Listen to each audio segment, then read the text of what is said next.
वो तो अभी पढ़ाई करोगे कि ये सब देखोगे बताओ? तो फिर क्लास के बाहर जाओ, आराम से देख लो, जाओ बाहर जाके। अरे क्या हुआ भाई, लाइव है क्या? कैसे? तो पहले क्यों नहीं हो रहा था? चलो।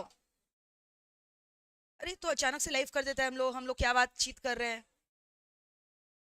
चलो let us start. A very good morning everyone guys, good morning. All set for the sales of goods act 1930? Ready हो सोगा का रिवीजन के लिए? चलो let us start. Sales of goods act जैसा कि आपको पता है कॉन्ट्रैक्ट एक्ट से काफी छोटा है। 1.5 से 2 घंटे में पूरा चैप्टर को रिवीजन करने का हमारा टारगेट है, ठीक है? लेकिन उसके लिए आपको बहुत एग्रेसिवली रिस्पॉन्ड करना पड़ेगा। This is a marathon session going on, this is not a regular class going on, so I will be very much quick and fast in revising the provision। और अभी सोगा रेगुलर बैच में तो अभी आपने कुछ ही दिनों पहले किया है, सो आई थिंक इसका प्रोविजंस भी एकदम ताजा ताजा होगा, याद होगा आपको। चलो, आपको पता है पहले जो सेल्स ऑफ गुड्स एक्ट का प्रोविजन था जो कि गुड्स के ऊपर एप्लीकेबल होता है, that was initially covered under Indian contract act only. जितने भी मूवेबल गुड्स का ट्रांजैक्शन होता था ना, पहले उसको कौन कवर करता था बताओ? Indian contract act. बट जैसे जैसे नंबर ऑफ ट्रांजैक्शंस क्या हुआ, बढ़ने लगा, तो इसीलिए सेपरेटली एक नया एक्ट को बनाया गया, and the name of that act is क्या बताओ? Sale of goods act 1930। The sale of goods act 1930। यानी एक बात बताओ, अगर इमूवेबल गुड्स का ट्रांजैक्शन है तो क्या उसको सोगा एक्ट कवर करेगा? नहीं करेगा। That will be governed by the Indian Contract Act 1872। यानी the sale of goods act सिर्फ और सिर्फ कौन से गुड्स को कवर करता है बताओ? मूवेबल गुड्स के ट्रांजैक्शन को कवर करता है। Is it applicable to whole of India? Yes, it was enacted from 1st of July 1930। इसका कुछ कुछ प्रोविजंस पहले कहां पे कंटेन था बताओ? Indian contract act. Later on it was removed, and where it was included? In the sales of goods act 1930। यानी sales of goods act cover करता है क्या चीज को? It talks about the provisions relating to contract of sale of movable goods, ठीक है? तो अभी हम लोग को डिस्कस करना है क्या बताओ? What is contract of sale? किसको कवर करता है बताओ? Contract of sale. Now contract of sale is a very broader term, it includes sale as well as agreement to cell, ठीक है? कॉन्ट्रैक्ट टू सेल जो है ना, वो सेल, एक्चुअल सेल को भी इंक्लूड करता है, और क्या इंक्लूड करता है बताओ? Agreement to sale. Contract of sale has been defined under section 4 of the sales of goods act 1930। Contract of sale means बोलोगे कि इज बोलोगे? मींस कि इंक्लूड्स बोलोगे? मींस का मतलब एग्जॉस्टिव। कह दिया ना, बस कह दिया। Contract of sale means a contract between the two party. Who are the two party here? That is the buyer and the seller, whereby one party, that is the seller, transfers or agrees to transfer the property in goods for a consideration called as price। very good। यानी यहाँ पे क्या ownership transfer करने का बात किया जा रहा है? हाँ, यानी या तो ट्रांसफर कर दिया या अग्री किया है ट्रांसफर करने के लिए, दोनों किसके अंदर आता है बताओ? Contract of sale. वापस से बोलो, which section defines it? Section number 4। As per section number 4 of the Sales of Goods Act 1930, contract of sale means a contract between the two party, that is the buyer and the seller, whereby one party transfers or agrees to transfer the property in goods for a consideration called as price। यानी अगर हम contract of sale का definition को split करें, break करें, तो जैसे आप डेफिनेशन को ब्रेक करोगे ना, तो इसके अंदर बहुत सारे फीचर्स बिखर कर निकल आएंगे बाहर। कॉन्ट्रैक्ट ऑफ सेल का डेफिनेशन को अगर आप स्प्लिट करोगे तो इसके अंदर बहुत सारे आपको फीचर्स दिखाई देंगे, ठीक है? सबसे पहला फीचर कॉन्ट्रैक्ट ऑफ सेल का है कि it is a bilateral, it's a bilateral contract. एक बात बताओ, हमने कॉन्ट्रैक्ट एक्ट में भी पढ़ा था, क्या आप खुद से कॉन्ट्रैक्ट कर सकते हो क्या? यानी यहाँ कम से कम minimum number of parties required will be 2 या ज्यादा पार्टीज विल बी रिक्वायर्ड। क्या तुम अपने आप को ही अपना गुड्स खरीदवा दोगे क्या? Can someone buy your good for yourself? No. So it is a unilateral contract ki bilateral contract? कम से कम minimum number of parties involved in the transaction in the contract must be at least 2। Number 2, it is a broader term, it includes both, it includes क्या? Sale as well as क्या? Agreement to sale। क्या ये दोनों include करता है? हाँ, actual sale को भी इंक्लूड करता है और एग्रीमेंट टू सेल को भी इंक्लूड करता है। सेल का मतलब प्रॉपर्टी ट्रांसफर हो चुका, एग्रीमेंट टू सेल का मतलब प्रॉपर्टी ट्रांसफर फ्यूचर डेट में होगा। Are we through with this? अब सुनना ध्यान से। नेक्स्ट पॉइंट क्या बोलता है यहाँ पे? फॉर क्या बोला मैंने? गुड्स। यहाँ पे कौन से ट्रांजैक्शन को कवर किया गया बताओ? और यहाँ पे गुड्स का मतलब मूवेबल गुड्स है क्या? Can anyone tell me which section defines good? Very good, section 2 clause 7। Section 2 clause 7 में गुड्स को डिफाइन किया गया है क्या? हाँ, तो अभी हम लोग गुड्स का भी डेफिनेशन करेंगे, डोंट वरी। फिर इसके बाद बताओ, some portion of the consideration must be in price. Price का मतलब मनी फॉर्म। एक बात बताओ, क्या goods can be exchange here for goods? No, because that will lead to क्या? Barter exchange system which is not getting covered here. तो यहाँ पे कंसिडरेशन का कुछ हिस्सा किसमें होना चाहिए? प्राइस। फॉर एग्जाम्पल, सपोज करो मैंने ये फोन बेचा, आपने मुझे फोन के बदले में अपना वॉच दिया, क्या ये कवर होगा यहाँ पे? क्यों? क्योंकि गुड्स फॉर गुड्स हो गया, barter system is not covered here. यानी अगर मैंने आपको फोन दिया, आपने मुझे वॉच दिया, चलेगा, but some portion of the consideration must be in price. For example, you gave me a watch and 10,000 rupees, चलेगा क्या? तुमने मुझे वॉच नहीं दिया, तुमने मुझे 1 लाख रुपीज दिया, चलेगा क्या? तुमने मुझे सिर्फ वॉच दिया, चलेगा क्या? नहीं, क्योंकि that will amount for barter exchange system which is not getting covered here. And also the other essential conditions of the valid contract must also be fulfilled as per section 10 of the Indian Contract Act. That is the legal capacity of the party, proper offer, proper acceptance, consideration तो हो ही गया, legal object and also free consent of the party and intention to create legal relationship. तो कल को अगर contract of cell को define करने आएगा तो पहले एज पर सेक्शन 4 डेफिनेशन दे देना, फिर उसके बाद उसका फीचर्स के बारे में भी लिख देना। वापस से बोलो, फीचर्स में हम लोगों ने क्या पढ़ा? नंबर 1, इट इज अ क्या? Bilateral contract. It includes both actual sale as well as agreement to sale. Goods को कवर करे, यहाँ पे गुड्स का मतलब क्या है? मूवेबल गुड्स, जिसको कहाँ डिफाइन किया गया है? Section 2 clause 7। कंसिडरेशन का कुछ हिस्सा किसमें होना चाहिए? प्राइस, जिसका मतलब goods can not be exchange for goods. Clear है? And also other essential features of the valid contract must be satisfied. Proper offer and proper acceptance, legal capacity of the party, free consent, intention to create legal relationship and legal object. Are we through with this? अब सुनो ना, तुम लोग बोल रहे हो goods का मतलब मूवेबल गुड्स होता है, but let us define it properly. यहाँ पे गुड्स का मतलब क्या होता है? वापस से मेरे को बताओगे। As per section 2 clause 7 of the sales of goods act, goods means every kind of movable property except money and actionable claim, but includes stock, share, grasses, growing crops and any other thing forming a part of the land which are agreed to be severed before the contract of sale is entered into. Superb, mind blowing. तुम लोग को मतलब पूरा अच्छे से provision का clarity है, that is why you can recall all the provision flawlessly. Superb. तो यहाँ पे एक्चुअली हो क्या रहा है? सुनना, मनी को क्यों एक्सक्लूड कर दिया गया बताओ? अच्छा एक बात बताओ, क्या मनी मूवेबल है क्या? हाँ, मनी तो मूवेबल है, बट अगर मनी को इंक्लूड कर लेंगे तो इट विल लीड टू क्या? मनी अगर गुड्स है तो goods for goods barter system, और barter system is not covered here. What is actionable claim? Right to receive money, that is actionable claim. मेरे को आपसे रुपया लेना था, मैंने इस राइट को किसी और को बेच दिया, तो क्या इसको गुड्स बोला जाएगा? नहीं। तो मनी और एक्शनेबल क्लेम गुड्स के डेफिनेशन से बाहर किया गया है। चलो एक एग्जांपल पूछते हैं, आंसर करना। मेरा एक बहुत बड़ा ऑर्किड फार्म है जिसमें मेरा बहुत सारा जो है बगीचा है, जिसमें बहुत सारा क्रॉप्स है, फ्रूट्स है, कल्टीवेशन किया गया है।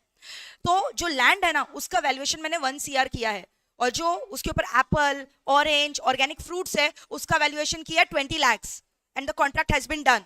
Now you tell me, the contract of this land will be governed by which act, and this contract of the sale of the apple will be governed by which act? Very good. Land will be governed by the provisions of the Indian Contract Act, because land being immovable. और जो आपने अलग से Apple का valuation किया है, that is a movable goods, sales of goods act. Very good.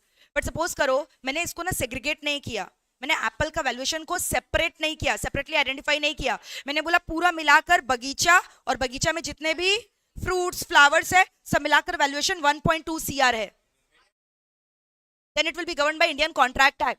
You know the reason? क्योंकि वह सेपरेट नहीं किया ना आपने, तो वहां पे उसको हम लोग लैंड का ही पार्ट मान ले रहे, और अगर लैंड का ही पार्ट है, सेपरेट नहीं हुआ, तो that is an immovable property covered by Indian contract act. So this completes your definition of क्या बताओ? गुड्स। मनी मूवेबल है, लेकिन फिर भी हम लोगों ने इसको एक्सक्लूड किया है। एक्शनेबल क्लेम को भी हम लोगों ने गुड्स के डेफिनेशन से क्या किया बताओ? एक्सक्लूड किया है। फिर उसके बाद ये हम लोगों ने एग्जांपल डिस्कस कर लिया। कोई दिक्कत यहाँ तक? Absolutely clear. So now what are the 3 types of the goods? Existing goods, future goods, contingent good. बोलो 3 टाइप का गुड्स क्या क्या होता है? Existing goods, future goods, contingent goods. Existing goods का मतलब क्या होता है? Existing goods are those goods which are in existence at the time of the contract of sale is entered into. Are they physically possessed by the seller? Yes, तभी तो उसका नाम existing है. अब existing goods का आपको पता है, further it can be bifurcated into 3 types. बोलो क्या क्या? Specific goods. Very good. Specific goods, a certain goods. Specific goods, a certain goods, और क्या बताओ? Uncertain goods. ठीक है. What is specific goods बताओ? Specific goods are those goods which are identified before the formation of the contract of sale. ये वाला phone आपको खरीदना है क्या 1 लाख रुपए में? समझ में? यही वाला फोन, तो यानी कॉन्ट्रैक्ट होने के पहले ये इस गुड्स को मैंने क्या कर लिया? आइडेंटिफाई. अगर आप परचेज करो, यही गुड्स को परचेज करो, आपको दिखाई दे रहा है this goods you are purchasing, so can I say this is a specific goods का example. Is it into existence? Is it physically possessed by the seller? So therefore it is called as existing goods, but also specific because it has been specifically identified before the formation of the contract of the sale. Contract होने के पहले इसको अलग से क्या कर लिया गया? Identify. But in case of ascertained goods, देखो ना, मेरे पास 3-4 तो फोन है, दिखाई दे रहा है? ये देखो 3-4 तो फोन है समझ लो. ठीक है, फॉर एग्जांपल इसमें से कौन सा फोन खरीदोगे? अभी तक मैंने आइडेंटिफाई नहीं किया है. आप बोलो ये तीनों चारों में से हम एक फोन खरीदेंगे, so that is called as क्या बताओ? असर्टेन. यहाँ पे the goods are being ascertained after subsequent to the formation of the contract of sale. ये चारों में से तुम फोन खरीदोगे, लेकिन आइडेंटिफाई कब करोगे कौन सा फोन खरीदना है? Once the contract has been entered into. यानी यहाँ पे तुमको 4 ऑप्शन दिया जा रहा है, उसमें से तुम एक को क्या करने वाले हो? सिलेक्ट करने वाले हो. क्या खुद से सिलेक्ट करोगे? हाँ. क्या बायर सिलेक्ट करें यहाँ पे? हाँ, बायर विल सिलेक्ट ना, तभी तो इसको असर्टेन बोल रहे, बिकॉज बायर विल असर्टेन. तो तुम मेरे को डिफरेंस बता सकते हो स्पेसिफिक और असर्टेन गुड्स में क्या डिफरेंस है? अच्छा, दोनों ही तो एग्जिस्टेंस में, दोनों ही क्यों कौन पोजेस कर रहा है? Seller. Then where lies the difference? Very good. Existing goods का जो कॉन्ट्रैक्ट हो रहा है वहां पे goods have been identified before the formation of the contract. But in case of certain goods, the goods have been identified after the contract of sale has been entered into. Uncertain goods is also a kind of certain goods only. But in case of uncertain goods, they are actually sold by description. यहाँ पे क्या हो रहा है? बहुत सारे lot में goods पड़ा हुआ है और यहाँ पे बायर खुद असर्टेन नहीं कर रहा है. Buyer is just giving the description of the goods and on the basis of that description the seller is identifying and appropriating the goods. समझ में आ रहा है? इसको हम लोग क्या बोलते हैं? Generic goods. Also sale by description. गड़ा इलेक्ट्रॉनिक्स, मेरे को 42 एलईडी इंच का टीवी चाहिए, इतना डिस्प्ले चाहिए, सोनी कंपनी का होना चाहिए. मैंने फोन करके बोला मेरे पास इतना समय नहीं है, फोन किया, वो भिजवा देगा मेरे घर पे, तो इसको क्या बोलते हैं? This is an example of क्या? Uncertain goods. सुनो ना, ये तीनों चारों मोबाइल में से हमको ये वाला पसंद आ रहा है, तो ये क्या हो गया? असर्टेन. मेरे को यही वाला मोबाइल खरीदना है और तुमने भी मुझे यही वाला मोबाइल दिखाया है, तब क्या हो गया? Specific good. But the moral of the story is क्या तीनों गुड इन एग्जिस्टेंस है, पैदा हो चुका है तीनों गुड्स, फिजिकली पोजेस्ड है. हाँ, कौन पोजेस कर रखा है? सेलर. कोई दिक्कत है यहाँ तक? अब सुनो ना, फ्यूचर गुड्स क्या होता है? फ्यूचर गुड्स ऐसा गुड्स है जो अभी तक फिजिकली पोजेस नहीं किया जा रहा है, they are not into existence. Once the contract has been entered into subsequently. और वैसे भी तुमको पता है फ्यूचर गुड्स में कभी भी कॉन्ट्रैक्ट ऑफ सेल होगा नहीं, एग्रीमेंट टू सेल होगा. एक्चुअल सेल हो सकता है फ्यूचर गुड्स का, जो गुड्स है ही नहीं तुम उसको बेचोगे कैसे? फ्यूचर गुड्स का क्या होता है बताओ? Agreement to sale. For example सुनो ना तुषार, तुम मेरे लिए ना 10 किलोज एप्पल उगाकर बेच देना अपने ऑर्किड फार्म में. Okay, agreed. तो इसको बोलते हैं फ्यूचर गुड्स का ट्रांजैक्शन. क्या बोलते हैं इसको बताओ? उगाएगा फिर तो बेचेगा. समझ में आ रहा है? तो मेरे को 10 क्विंटल ऑफ व्हीट उगा कर देना, उगाएगी तब तो देगी ना. तो ये सब क्या चीज का एग्जांपल हो गया? Future good. क्या they are in existence right now? No. Contingent goods are such goods the delivery of which will depend upon the happening of an event which is contingent, uncertain event. For example, you have entered into an agreement with me that I am going to supply you electronic items which are arriving from a ship, which are arriving in a ship from China. अब तुमको नहीं लगता China से ship India आए, कैलकाटा आए, ये बहुत ज्यादा क्या है? अनसर्टेन. साइक्लोन आ गया, कुछ हो गया, रास्ता का मामला है, ट्रांजिट में शिप डूब गया, टाइटैनिक बन गया, तो इसीलिए दिस इवेंट इज क्या? कॉन्टिंजेंट. ये कॉन्ट्रैक्ट का होना क्या? डिपेंडेंट है अपॉन द हैपनिंग और non happening of an event. अगर शिप आया तो शायद I am going to sell you the electronic product only if my ship reaches the port safely. समझ में आ रहा है? अगर आएगा तब हम तुमको देंगे, नहीं आए तो कहां से देंगे? So therefore it is called as which goods बताओ? कॉन्टिंजेंट. क्लियर है यहाँ तक? तीनों गुड्स क्लियर है? अच्छा एक बात बताओ, फ्यूचर और कॉन्टिजेंट दोनों में कभी तुम सेल कर सकते हो कि एग्रीमेंट टू सेल करोगे? क्योंकि ये दोनों गुड्स अभी है ही नहीं ना, क्या फिजिकली पोजेस्ड है क्या बाय द सेलर? नहीं, तो इसीलिए ये दोनों का हमेशा क्या होगा? Agreement to sale. But existing goods का दोनों हो सकता है, सेल भी हो सकता है और agreement to sale. But future और कॉन्टिजेंट का हर समय सिर्फ और सिर्फ क्या होगा? Agreement to sale. कोई दिक्कत है यहाँ तक? Clear? Absolutely. So types of goods are clear. देख लो, एग्जिस्टिंग गुड्स क्या होता है? Those goods which are in existence at the time when contract of the sale is entered into, they are physically possessed by the seller. Contract of sale to transfer phone of rupees 1 lakh to P by DA is a contract of क्या? Existing goods. समझ में आया? तीन type इसका क्या क्या पढ़ा? Specific, ascertained और unascertained. Future goods are those goods which are not into existence. They will be produced, manufactured, है ना, आफ्टर कब? Entering into the contract of sale. मत लिखना, क्या लिखना? Agreement to cell. ठीक है? फॉर एग्जाम्पल क्या? Agreement to grow apple and then sell to D A by Manav in his orchard farm is an example of क्या? Agreement to sell future goods. Clear है? Contingent goods क्या होता है बताओ? Those goods delivery and transfer of which to the buyer will depend upon the happening of an event which is क्या? Uncertain, which may or may not happen. Electronic item तभी तुमको supply करेंगे जब क्या होगा? Ship reaches the shore safely या port. ठीक है? कोई दिक्कत है यहाँ तक? चलो, now let us discuss the difference between sale and agreement to sale. Sale और एग्रीमेंट टू सेल का डिफरेंस बताओ. पहला डिफरेंस क्या है? बेसिस बोलते जो मुझे. मीनिंग, डेफिनेशन क्या बोलोगे? सेल में क्या बोलोगे? Sale means a contract between the two parties, that is a buyer and the seller, whereby the seller transfers the property in goods to the buyer for a consideration called as price. और उधर खाली एक चीज change होगा, agrees to transfer. यहाँ transfer बोले, वहां क्या बोलेगा? Agrees to transfer. हो गया पहला definition done. Second definition, very good. Transfer of ownership. Transfer of ownership immediately gets transferred in case of sale. और agreement to sell में future date.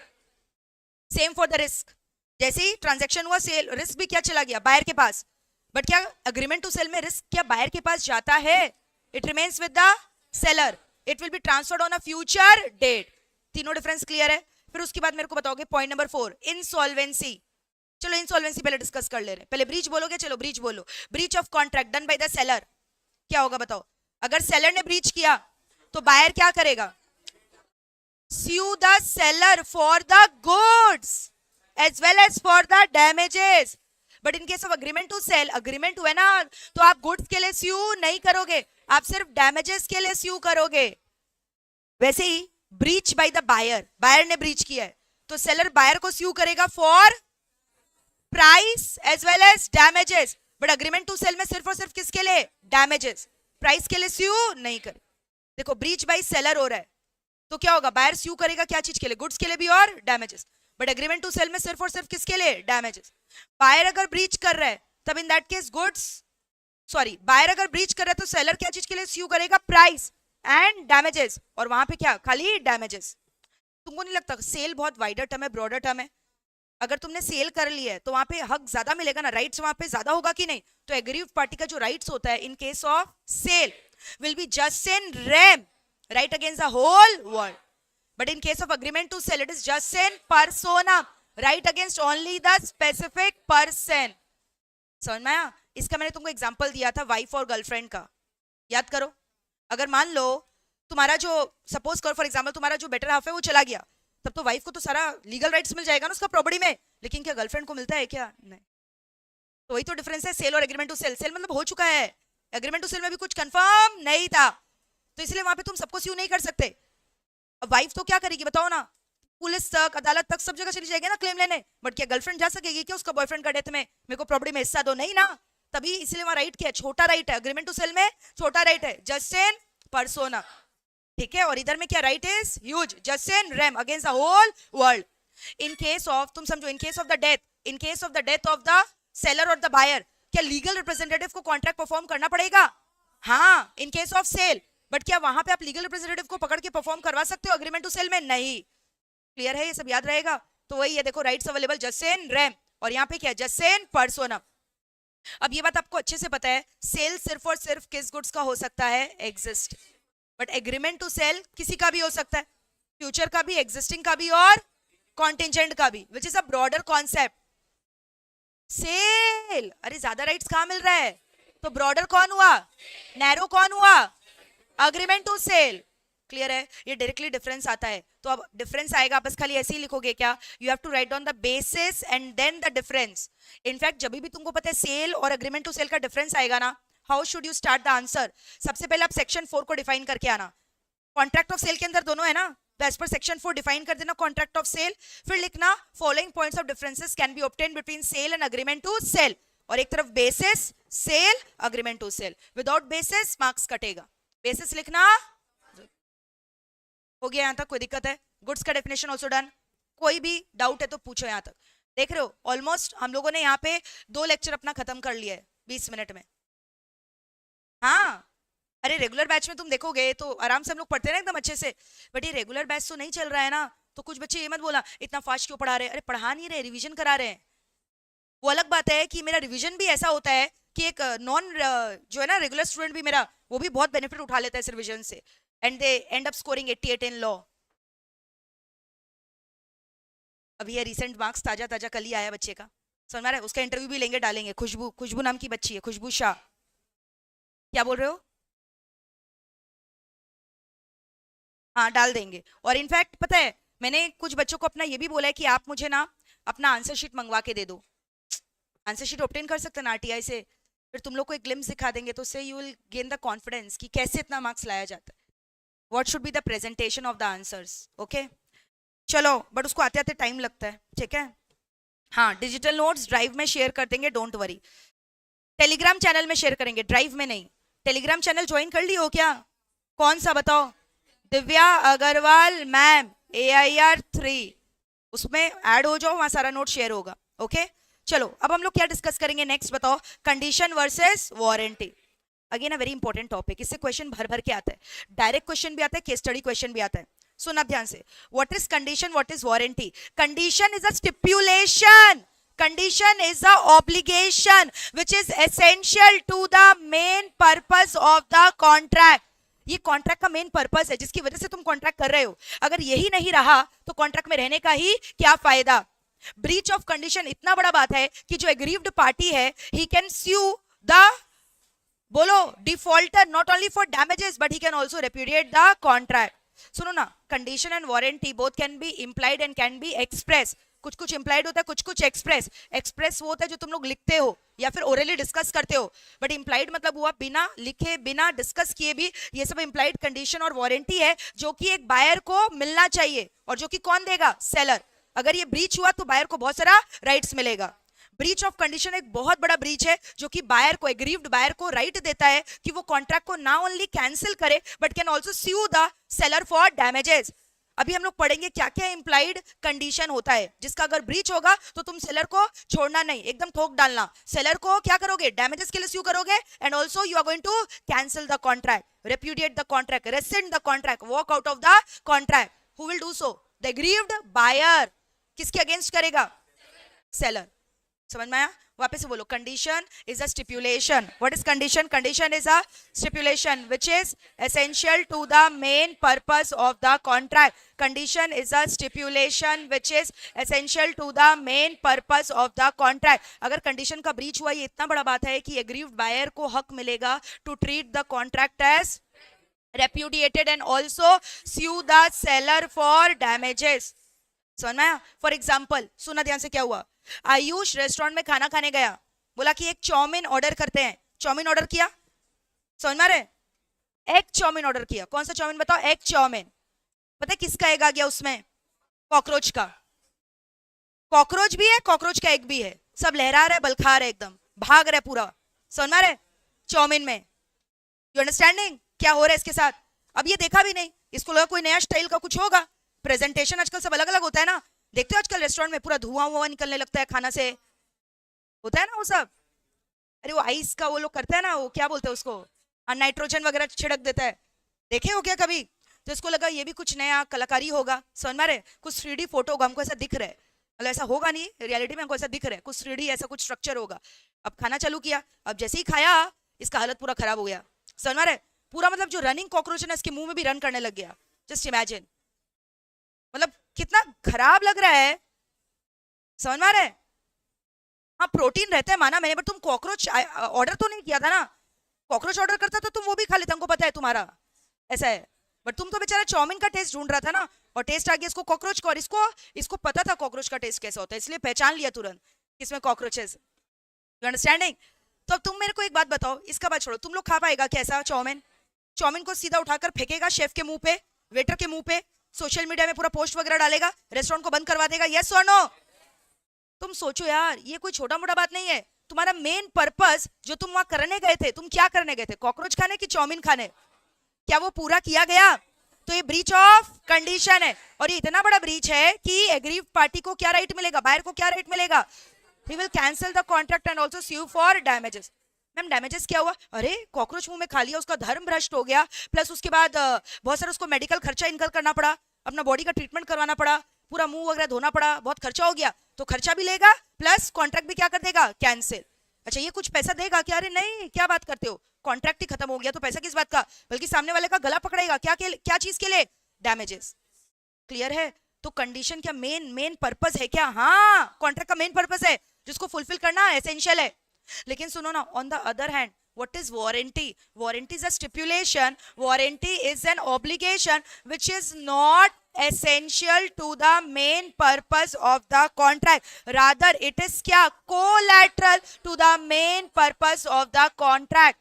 Collateral मतलब in addition to, यानी main purpose जो था ना वो तुमको मिल रहा है, ये कुछ एक्स्ट्रा कंडीशंस था, कुछ एक्स्ट्रा पॉइंट्स था जो तुम एक्सपेक्ट कर रहा था तुमको मिलेगा एज अ कंज्यूमर, जो कॉन्ट्रैक्ट को और खूबसूरत बना रहा है। कॉन्ट्रैक्ट में 4 चांद लगा दे रहा है, लेकिन वो 4 चांद नहीं लगा तुम्हारे कॉन्ट्रैक्ट में, और इसलिए तुम गुस्सा हो गए हो। फॉर एग्जाम्पल, अब गया है ये क्या पीने बताओ? Cold coffee. क्या पीने गया बताओ? Cold coffee. अच्छा कोल्ड कॉफी, एक बात बताओ, कोई स्टील का ग्लास में सर्व करता है क्या? तुम कोल्ड कॉफी कैसे एक्सपेक्ट करोगे? एकदम डिजाइनर ग्लास में आएगा, समझ में आ रहा है? एकदम डिजाइनर ग्लास में आएगा, प्लस उसमें एकदम डिजाइनर स्ट्रॉ रहेगा, डिजाइनर टेडी बियर रहेगा, डिजाइनर अम्ब्रेला रहेगा। अरे टेडी बियर एक तो छाता लेके रहता है ना, स्ट्रॉ वगैरह में नहीं लगा हुआ रहता है। तुम्हारा ऐसा उम्मीद रहेगा ना ऊपर में आइसक्रीम फ्लोट कर रहा होगा, उसके ऊपर चोको फ्लेक्स फ्लोट कर रहा होगा। मुंह में पानी आ रहा है क्या तुम लोग का? समझ आ रहा है? So this was his expectation, but reality जानते हो क्या हुआ? स्टील का ग्लास में इसको कोल्ड कॉफी सर्व किया गया है, लस्सी की तरह। समझ में आ रहा है? कॉफी बट बहुत जबरदस्त है, कॉफी पियोगे ना मतलब गजब का कॉफी है। कॉफी पी लिया, पूरा गटक गया, मूछ भी बन गया, मूछ पहुंचा, अब हो रहा है हमको मजा नहीं आया कॉफी पी के। समझ में आ रहा है? मेरे को आई वॉज एक्सपेक्टिंग कि इसमें डेकोरेशन वगैरह होगा, ऊपर में जो है थोड़ा टेडी बियर वगैरह रहेगा, लाइटनिंग वगैरह रहेगा, कुछ सही नहीं इसमें होता होगा कुछ मॉडर्न कॉफी, ऐसा देखा है कहीं? बोल रहे एक्सपेक्ट कर रहे ऐसा, तो बोल रहे हम आपका पैसा नहीं देंगे, हम जा रहे हैं, प्लस हम आपको डैमेजेस के लिए स्यू करेंगे। चलिए मेरे को डैमेजेस दीजिए, मेरा सिस्टम में पूरा कॉफी चला गया आपका ये वाला, मेरे को डैमेजेस दीजिए। बोला कि ऐसा मारेंगे ना तुमको, पिछला बार हम लोग का गलती था, हम लोग का चाउमीन में कॉकरोच था, बट अभी हमने खुद टेस्ट किया है, शेफ जो है ना हमारा पूरा टेस्ट कर करके दे रहा है, कॉफी जबरदस्त है। आप झूठ बोल रहे हैं सर, ठीक है कॉफी जबरदस्त है मैंने माना, लेकिन तुम्हारे टेडी बियर वगैरह कहाँ है कॉफी में, और कोई स्टील का ग्लास में सर्व करता है क्या? तो आपको पहले पीने के पहले सोचना चाहिए था ना सर। ठीक है चलिए कोई नहीं, आप ना आपका ना मेरा 20% कम कर दीजिए। समझ में आ रहा है? कोल्ड कॉफी का दाम 500 रुपया था, बोला 20% कम कर दीजिए। बोला कौन सा कोल्ड कॉफी का दाम 500 रुपया होता है? स्टारबक्स में जाओ पता चलेगा, ठीक है? तो बोला 20% डिस्काउंट। तो अब तुमको समझ में आ रहा है यहाँ पे कुछ थोड़ा बहुत इसको क्या दिया गया? Damages. But can he treat the contract as cancelled? Can he repudiate the contract? He can only claim for damages because this was not a breach of condition, this was a breach of warrant. तो warranty कोई बहुत बड़ा बात, warranty छोटा गलती है कि बड़ा गलती है? छोटा गलती, बट कंडीशन क्या था? बड़ा गलती। कंडीशन तो मेन पर्पस ही कॉन्ट्रैक्ट का फुलफिल नहीं हुआ, बट वारंटी में क्या हो रहा है? छोटा मोटा गलती हो गया, जिसके लिए buyer can sue the seller only for damages, he cannot repudiate the contract. Clear है? अच्छा सुनो ना, कितनी बार क्या होता है ना, कुछ महान आत्मा होते हैं धरती पे, समझ में आ रहा है? उनके संग main purpose of the contract भी फुलफिल नहीं हुआ है। कुछ महान लोग होते हैं, बहुत महान लोग, दिल उनका बहुत बड़ा है, भले ही कंडीशन नहीं पूरा हुआ है बट फिर भी बोलेंगे ठीक है हमको रहना है। कभी देखा है ऐसे? तुम लोग कभी खाना बहुत खराब है, सड़ा हुआ खाना दिया है, बट फिर बोलते हो ना पैसा ले लीजिएगा, ये खाना रिटर्न ले जाइए लेकिन पैसा हम लोग दे देंगे। करते हो? कभी कियो? कभी कियो ऐसा कि और उसका भी खाना खा के आ जाते हो कि तुम लोग उल्टा करता है? कभी ऐसा हुआ है कोई खाना खराब आया है, तुमको भी पता है सामने वाले को भी पता है, बट तुम उसको ऐसा मतलब आउट ऑफ जेनरसिटी, चैरिटी, पता नहीं क्या सिंपैथी है तुम्हारे अंदर, बोला नहीं हम आपका पैसा नहीं काटेंगे, आप पैसा ले लीजिए लेकिन ये खाना ले जाइए? कभी किया ऐसा तुमने? तो यानी वहां पे पता है तुमने क्या किया, तुमने ना तो बेचारे ने तुमने कैंसिल किया कॉन्ट्रैक्ट को क्योंकि तुमको ऐसा लग रहा हो सकता है उसका सैलरी कट जाए। होता है ना सर, से कितनी बार जब डोमिनोज का पिज्जा लेट आता था, तुमको पता है 30 मिनट्स डिलीवरी टाइम, अभी नहीं है ये, पहले हुआ करता था। अब स्विगी जोमेटो आने का सब लोग हटा दिया है।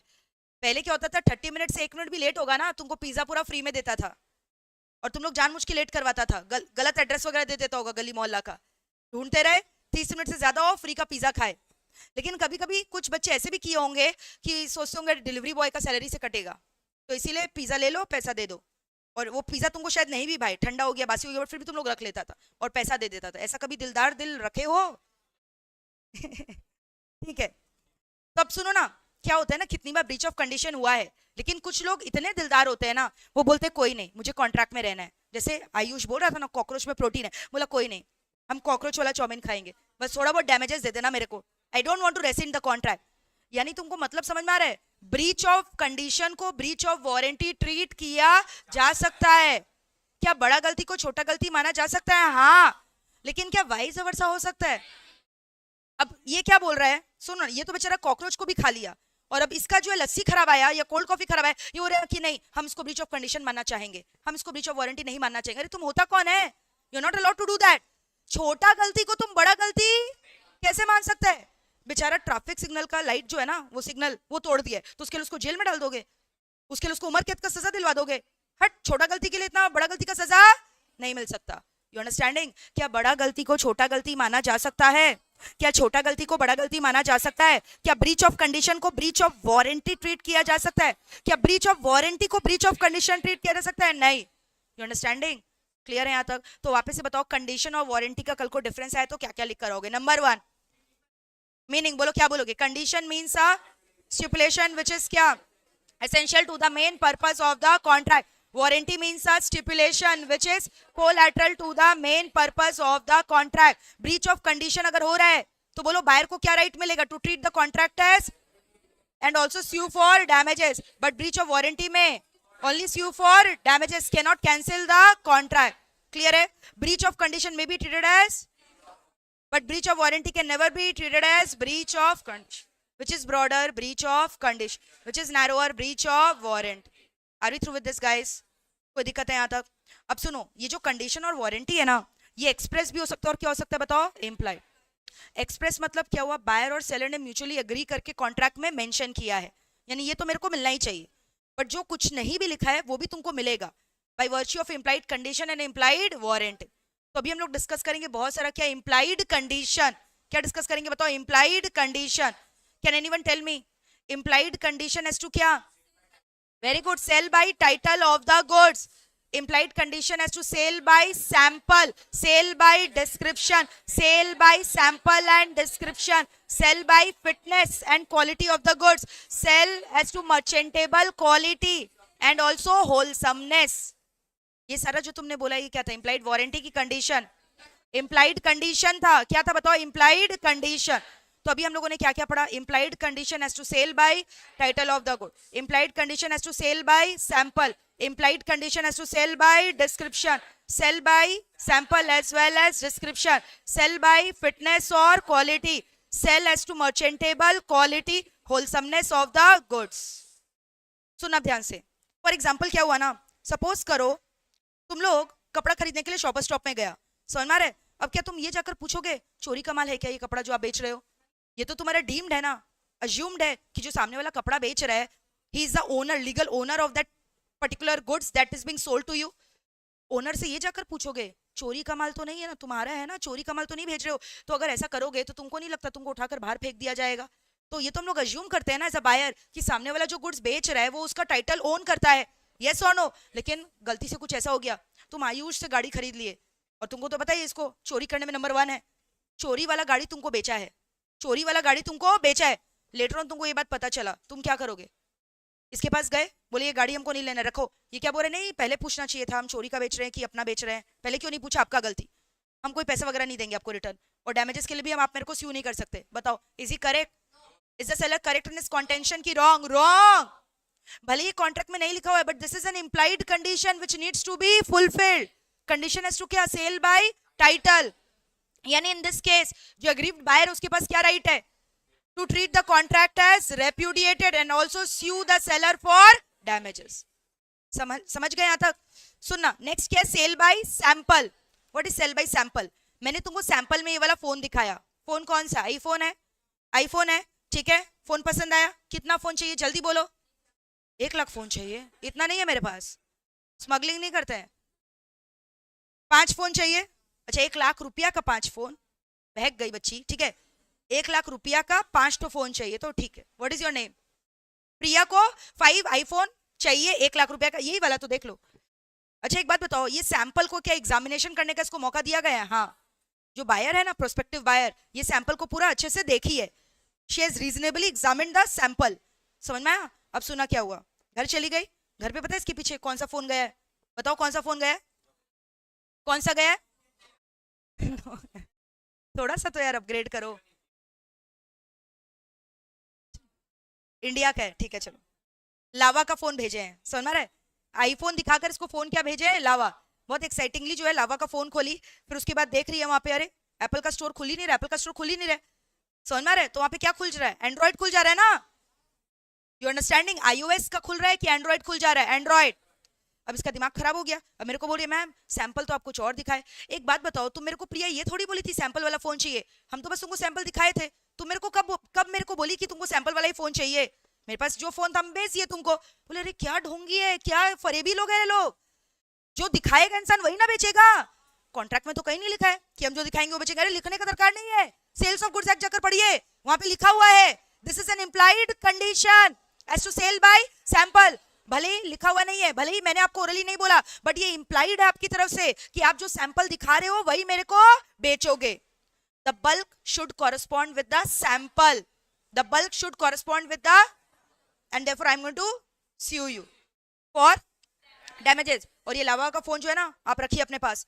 5 फोन लाकर मेरे को मुंह में मार दी. मुझे हमको नहीं चाहिए, रखिए अपने पास. चलिए, और 1 भी रुपया हम आपको नहीं देंगे. प्लस आप मेरे को डैमेजेस दीजिए. मेरा इतना हैरेसमेंट किए, टाइम वेस्ट किए, मेरा उबर से आने जाने का खर्चा लगा, सब मेरे को पे करिए. क्या करना पड़ेगा मेरे को पे? हाँ, क्योंकि this is implied condition as to sale by sample. लेकिन सुनो अब क्या हुआ. तुम लोग देख रहे हैं फोन में ना थोड़ा सा स्क्रैच आया हुआ है. हम इसको एग्जैक्टली यही फोन दिखाए हैं. समझ में आया क्या हुआ? अब तुम मेरे को कितना फोन ऑर्डर की? 5 फोन एकदम रॉ पड़ा हुआ है. अब की बार आईफोन ही भेज रहे हैं. जो मांगी वही दे रहे हैं ना. लेकिन सुनो ना यार, इसको तो ये टूटा हुआ फोन पसंद आया था. ये बाकी जो 4 फोन है ये तो एकदम सही सलामत है. इसको भी हम हॉकी स्टिक से मार मार के तोड़े हैं ताकि स्क्रीन में स्क्रैच आए.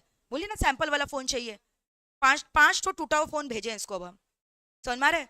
अब घर में पार्सल रिसीव किए, फिर इसका दिमाग गर्म, उल्टा पुल्टा बोलना चालू फोन करके मेरे को. अब तुम मेरे को बताओ, क्या इस मोमेंट पे क्या बायर के पास राइट है to repudiate the contract? Tell me, can the buyer repudiate the contract? No, the buyer cannot repudiate the contract this time because she was given an opportunity to examine the sample. The sample had certain defect which could be easily examined on reasonable examination. The sample contained some defect which could be clearly which could be clearly detected on reasonable examination. समझ में आ रहा है? तो अगर कोई ऊपरी defect है जो कि रीजनेबली बायर को दिखाई दे दिया है, और अगर एक्चुअल जो मैंने उसको प्रोडक्ट बेचा है, जो एक्चुअल बल्क है, that is also having that defect, then in that case the contract can not be cancelled. क्योंकि आपने ही तो बोला bulk shall correspond with the sample. तो अगर सैंपल में डिफेक्ट था तो बल्क में भी तो डिफेक्ट हो ही सकता है. तो इसमें गलती अब की बार किसका है? बायर. समझ में आया? तो बायर यहाँ पे रेप्यूडिएट नहीं कर सकता. लेकिन सुनो ना, पता क्या हुआ, इसके अंदर ना कोई सॉफ्टवेयर इशू था. अंदर में कोई सॉफ्टवेयर में इसका प्रॉब्लम था. एक बात बताओ, सॉफ्टवेयर में फोन वगैरह हैंग कर रहा है.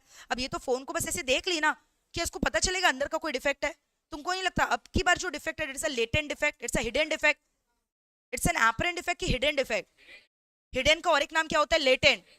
हम इसको बेच दिए. ये वाला फोन पसंद की, इसमें भी सॉफ्टवेयर डिफेक्ट था, but she could not examine it कि इसमें सॉफ्टवेयर डिफेक्ट है. और मैंने 5 तो सॉफ्टवेयर डिफेक्ट वाला फोन बेचा. अब वापस से गर्म होकर फोन की. अब बताओ मेरे को, क्या she can sue me for damages? क्या she can repudiate the contract? Yes, because now the sample did not contain the apparent defect, rather it had some hidden or latent defect which on reasonable examination could not have been detected. So which ordinary man with ordinary prudence cannot detect. तो therefore क्या वो मेरे को sue कर सकती है? हाँ. This is a क्या breach of implied condition as to sale by sample. Are we through with this guys? Next क्या बताओ, implied condition as to sell by description. हम इसको बोल कुछ और रहे हैं, बेच कुछ और रहे हैं. इसको ऑयल खरीदना था। मैंने बोला ये देखो ये कोकोनट ऑयल है, जबरदस्त है, इसको बालों में लगाओगे बाल एकदम मजबूत हो जाएंगे, बाल में तुम्हारे जो है भाई बहन झूला भी झूल सकेंगे, इतने बाल जो है तुम्हारे घने हो जाएंगे, गहरा हो जाएंगे। समझ में आ रहा है? कोकोनट ऑयल मैंने इसको बोला। अब रियलिटी मैंने डिस्क्रिप्शन क्या चीज कर दिया बताओ, कोकोनट। अब इसको जब मैंने बेचा ना तेल, जब इसके घर में ऑयल गया तो पता है क्या चीज को ऑयल चला गया। हम यहाँ झूला झूलने का बात कर रहे, इसको जलाने का बात कर रही है, बोलते किरोसिन तेल भेज दिया आप। सुनो ना, हम पता है क्या भेजे हैं, हेम्प ऑयल, उससे तो और अच्छा होगा। सरसों का तेल से और अच्छा होता है बाल रात, पता है क्या तुम लोग को ये बात, कभी लगा कर देखो, उससे बाल स्ट्रांग होते हैं। हेम्प ऑयल क्या भेज दिया बताओ इसको, हेम्प। अब ये देख रही है, बोले अरे मैम आपने डिस्क्रिप्शन दिया था कोकोनट ऑयल, आप भेज रहे हो हेम्प ऑयल। अरे वो एक ही बात है, रख लो ना, उससे भी तुम्हारे जो भाई बहन है झूला झूल लेंगे, रख लो उसको। बोले अरे नहीं हम नहीं लेंगे। अब तुम मेरे को बताओ, क्या ये रिजेक्ट कर सकती है गुड्स को, क्या ये मेरे को स्यू कर सकती है डैमेजेस के लिए, क्या रेप्यूडिएट कर सकती है, क्योंकि ये ब्रीच ऑफ क्या है, कंडीशन। कौन सा कंडीशन का ब्रीच हुआ है, सेल बाय डिस्क्रिप्शन। क्लियर है यहाँ तक? अब सुना ध्यान से क्या हुआ, हम इसको दिखा क्या रहे हैं, coconut mix with hemp oil, और बोल खाली क्या रहे हैं, coconut. It's a pure coconut oil, it's a pure coconut oil, but it is containing a mixture of hemp and coconut. Sample में भी वही है, हाथ में निकाल के देखिए, बाल में से लगाइए, हेम्प और कोकोनट का मिक्सचर है। समझ में आया क्या हो रहा है? वही सेम सैंपल जो दिखाया मैंने इसको भेजा है। अब जब घर में गई, इसकी मम्मी को पता चला, बोली नहीं ये प्योर कोकोनट है ही नहीं।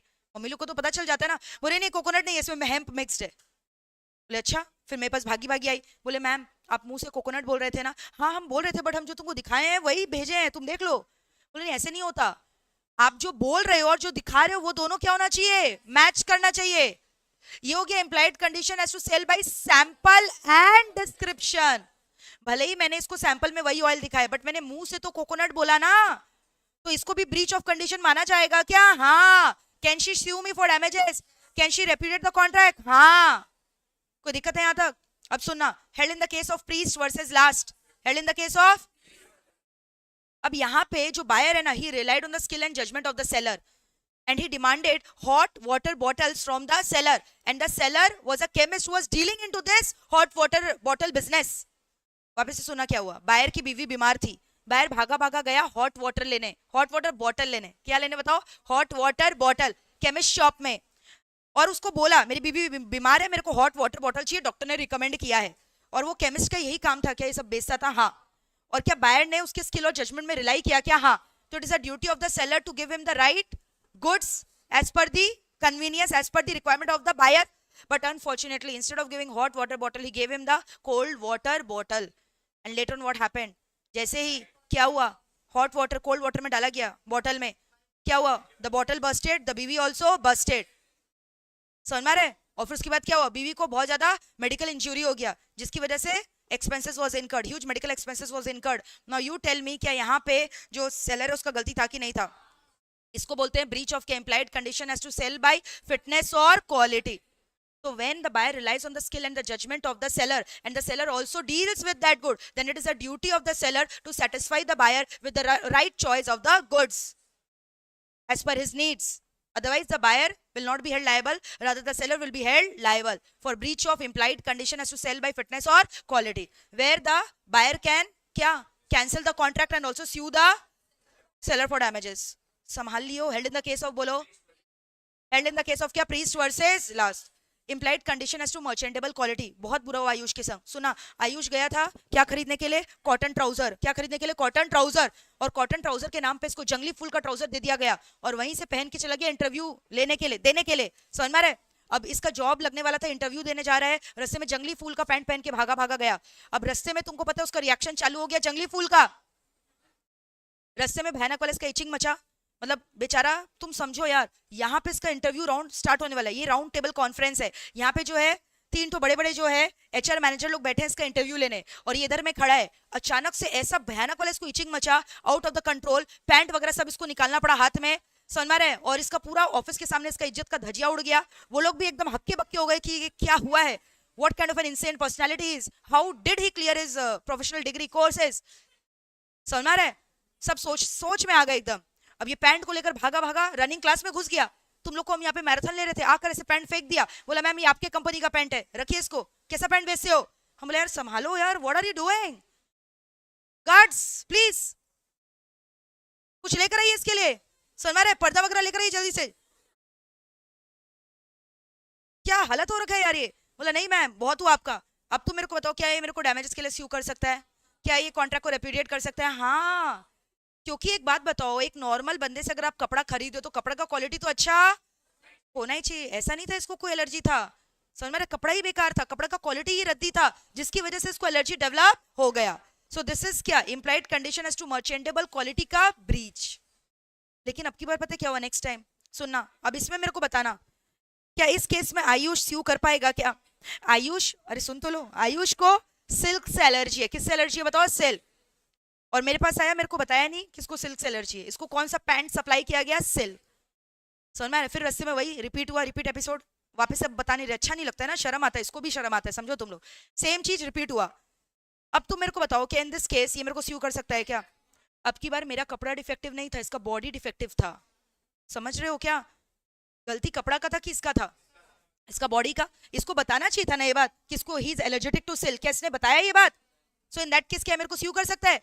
अरे यार कोई नॉर्मल इंसान क्या सिल्क का कपड़ा पहनकर क्या उसको ऐसे डांस करने लग जाता है क्या। समझ में आ रहा है, ये अजीब ही, मतलब एकदम पूरा इसके अंदर चिंपैंजी का कुछ आ गया, लग रहा है ऐसे आत्मा आ गया, जैसे नाचा कूदी करने लगा है, बाप रे, सिल्क पैंट पहनते ही पूछो मत। तो इसमें तो इसका गलती है ना, तो यहाँ पे स्यू कर सकता है क्या, नहीं। हाँ लेकिन अगर इसने बताया होता कि इसको सिल्क से एलर्जी है, उसके बावजूद भी अगर इसको सिल्क का पैंट दिया गया होता, तब क्या ये स्यू कर सकता था क्या फॉर डैमेजेस, क्या उसको ब्रीच ऑफ कंडीशन माना जाता। कौन सा ब्रीच ऑफ कंडीशन, नहीं, तब उसको ब्रीच ऑफ क्या माना जाता जानते हो, फिटनेस और क्वालिटी।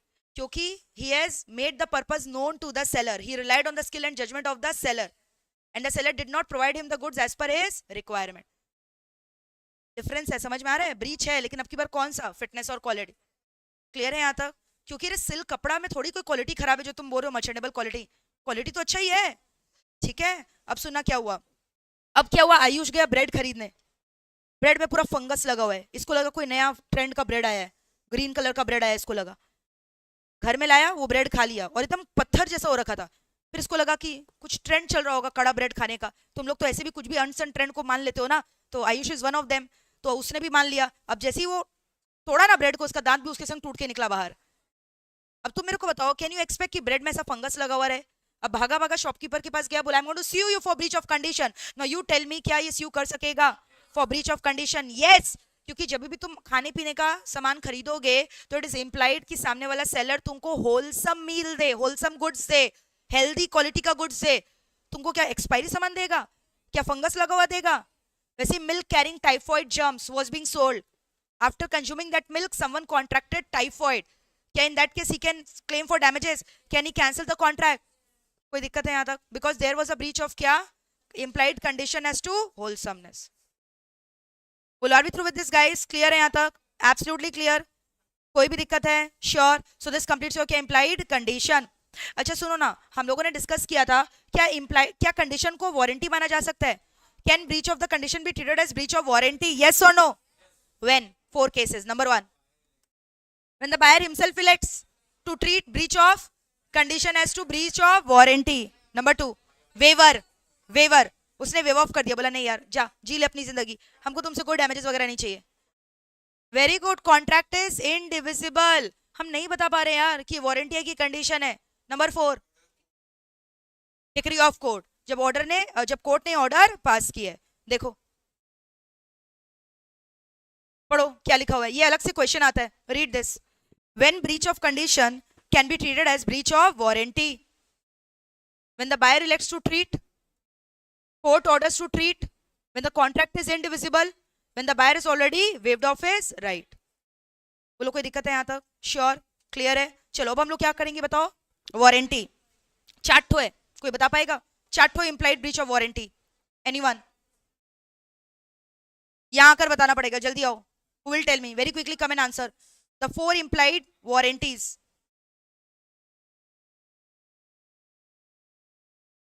याद है तो चलो, मेरा ही रेगुलर बच्चा है, जेवियर्स का है, मेरा इज्जत रख लेना।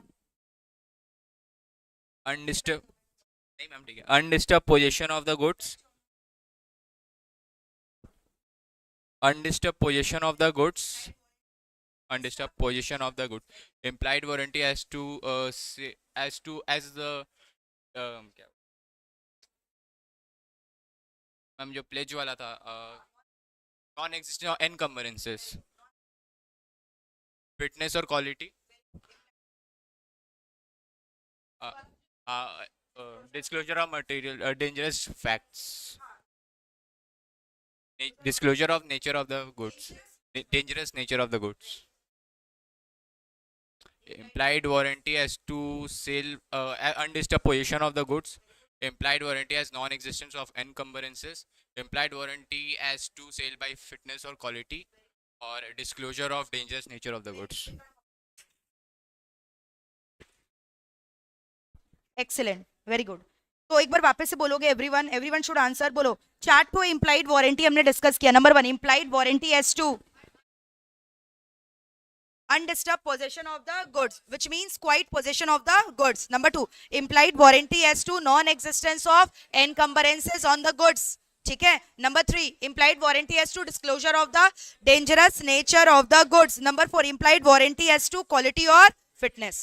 ठीक है। अब एक एक करके हम लोग डिस्कस करेंगे क्या होता है इसका मतलब। सुनो ना, सबसे पहले तुमने बोला implied warranty as to, क्या बताओ, implied warranty as to undisturbed possession of the goods. implied warranty as to क्या, undisturbed possession of the goods. इसका मतलब क्या हुआ, जो भी तुम गुड्स खरीद रहे हो, क्या गिरवी रखा हुआ गुड्स खरीदोगे?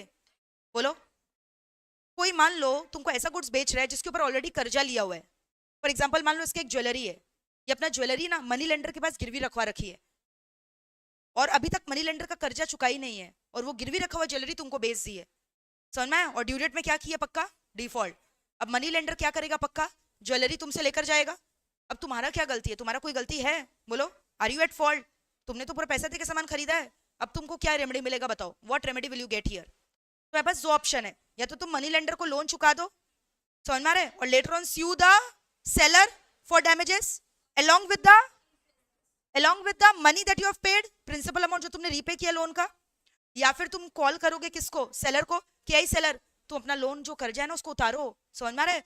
और क्या उस केस में अगर ये कर्जा सेलर चुकाया, क्या डैमेजेस के लिए स्यू कर पाएगा बायर उसको? हाँ कर पाएगा, भले ही लोन किसने चुकाया, सेलर ने, बट तुम्हारा तो पोजीशन एक बार डिस्टर्ब हुआ ना, तुमको तो जबरदस्ती का हैरेसमेंट हुआ।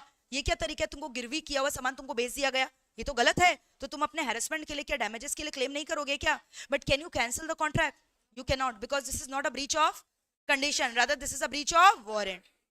संभाल लियो यहाँ तक। आई रिपीट, अगर ये एग्जाम में क्वेश्चन आया, सुन लो क्या क्वेश्चन आता है। सपोज करो someone, Mr. A has pledged his jewelry with a money lender. यहाँ तक समझ में आया? मिस्टर ए ने अपने ज्वेलरी को क्या किया, प्लेज किया है in return of the loan taken from him, and also the pledge jewellery was sold. अच्छा, ज्वेलरी प्लेज कर दिया है, तो मेरे को एक बात बताओ, ज्वेलरी का ओनर कौन रहेगा, मनी लेंडर की मिस्टर ए? Mister A. गिरवी रखने का ये मतलब थोड़ी है कि तुमने जो है उसको ओनरशिप दे दिया है, प्लेज ही तो किया है।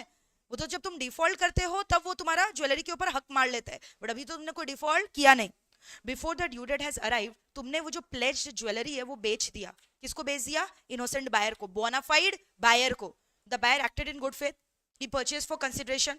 Now on the due date of the loan you defaulted, तुमने रुपया नहीं दिया। मनी लेंडर क्या किया, भागा भागा गया किसके पास, बोलो, बायर के पास, जिसके पास ज्वेलरी था उसका ज्वेलरी को हड़पने के लिए। बट बायर का तो कोई गलती नहीं है, बायर तो लोन ही नहीं लिया। तो what are the remedies available to the buyer, tell me. Number 1, the buyer can either repay the loan and later on sue the seller for both the amount of the loan along with the interest as well as damages. Or option number 2, he can also inform the seller about the default done and he can ask the seller to pay the loan amount. But in that case, can he sue the seller? Yes, but only for damages. संभाल लियो। हाँ हाँ, दोनों point समझा दिए। हाँ, non existence of एनकम्बरेंसेस बता रहे थे, ये नहीं बता रहे थे। फर्स्ट पॉइंट नहीं, सेकंड पॉइंट। चार्ज का बात कर रहे हैं ना, प्लेज का बात कर रहे हैं। मतलब जो भी तुम गुड्स खरीद रहे हो, तुम्हारे पास एज अ बायर ये अजम्पशन लेने का राइट है कि वो गुड्स के ऊपर कोई प्लेज नहीं है, कोई चार्ज नहीं है, वो गुड्स फ्री है। समझ में आया? तो ये लोन वाला एग्जांपल जो दिया वो कौन सा पॉइंट का है, सेकंड पॉइंट का, नॉन एग्जिस्टेंस ऑफ क्या, एनकम्बरेंसेस। कोई दिक्कत है? अब सुनो क्या हुआ। ये एक तो गाड़ी खरीदी है, नया नया होंडा सिटी गाड़ी खरीदी है, गाड़ी खरीदी, चलाई 10 दिन, फिर गाड़ी में कोई डिफेक्ट होने लग गया, तो ये गाड़ी कहाँ ले गई, शोरूम जहाँ से खरीदी है। अब गाड़ी वाला क्या बोला, इसके अंदर कुछ डिफेक्ट है, नया मॉडल आया ना, 10 दिन छोड़ के जाइए, हम लोग ठीक करके दे देंगे। तो अब तुम मेरे को बताओ, क्या तुम इसको ब्रीच ऑफ कंडीशन ट्रीट कर सकते हो? नहीं।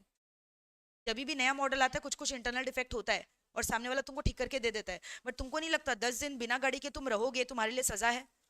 तो तुम उसके लिए क्या मांगोगे? डैमेजेस। या तो तुम उसको बोलोगे मेरे को एक दूसरा गाड़ी दो 10 दिन के लिए, और सामने वाला को देना भी पड़ेगा जब तक तुमको तुम्हारा होंडा सिटी रिटर्न ना कर दे ठीक करके। और बार बार अगर ऐसे हो रहा है तो तुम सामने वालों को स्यू कर सकते हो, क्या चीज के लिए? Breach of warranty as to क्या? नॉन एग्जिस्टेंस ऑफ इम्प्लाइड, क्या implied warranty as to non existence of implied warranty as to undisturbed possession of the goods, that is क्या? to enjoy the quiet possession of the good. ऐसा buyer तुम्हारा goods तुम्हारे पास रहना चाहिए ना, बार बार उसका position disturb क्यों हो जा रहा है, बार बार क्यों चला जा रहा है? जिससे लियो तुम, तुम्हारे पास रहना चाहिए ना तुम्हारा गुड्स है। क्लियर है यहाँ तक? अब सुना क्या हुआ, रौनक एसिड का बॉटल लेने गया। अब तुम सोचो यार एसिड इतना डेंजरस चीज है, उसमें लिखा हुआ रहना चाहिए था ना वार्निंग। कोई भी गुड्स हो जो कि डेंजरस नेचर का है उसके बॉटल में या पीछे एट द बैक एक डिस्प्ले होना चाहिए, use with caution, keep away from children, रहता भी है। बट वो एसिड के बॉटल में कहीं डिस्क्लोजर नहीं था कि इट्स डेंजरस।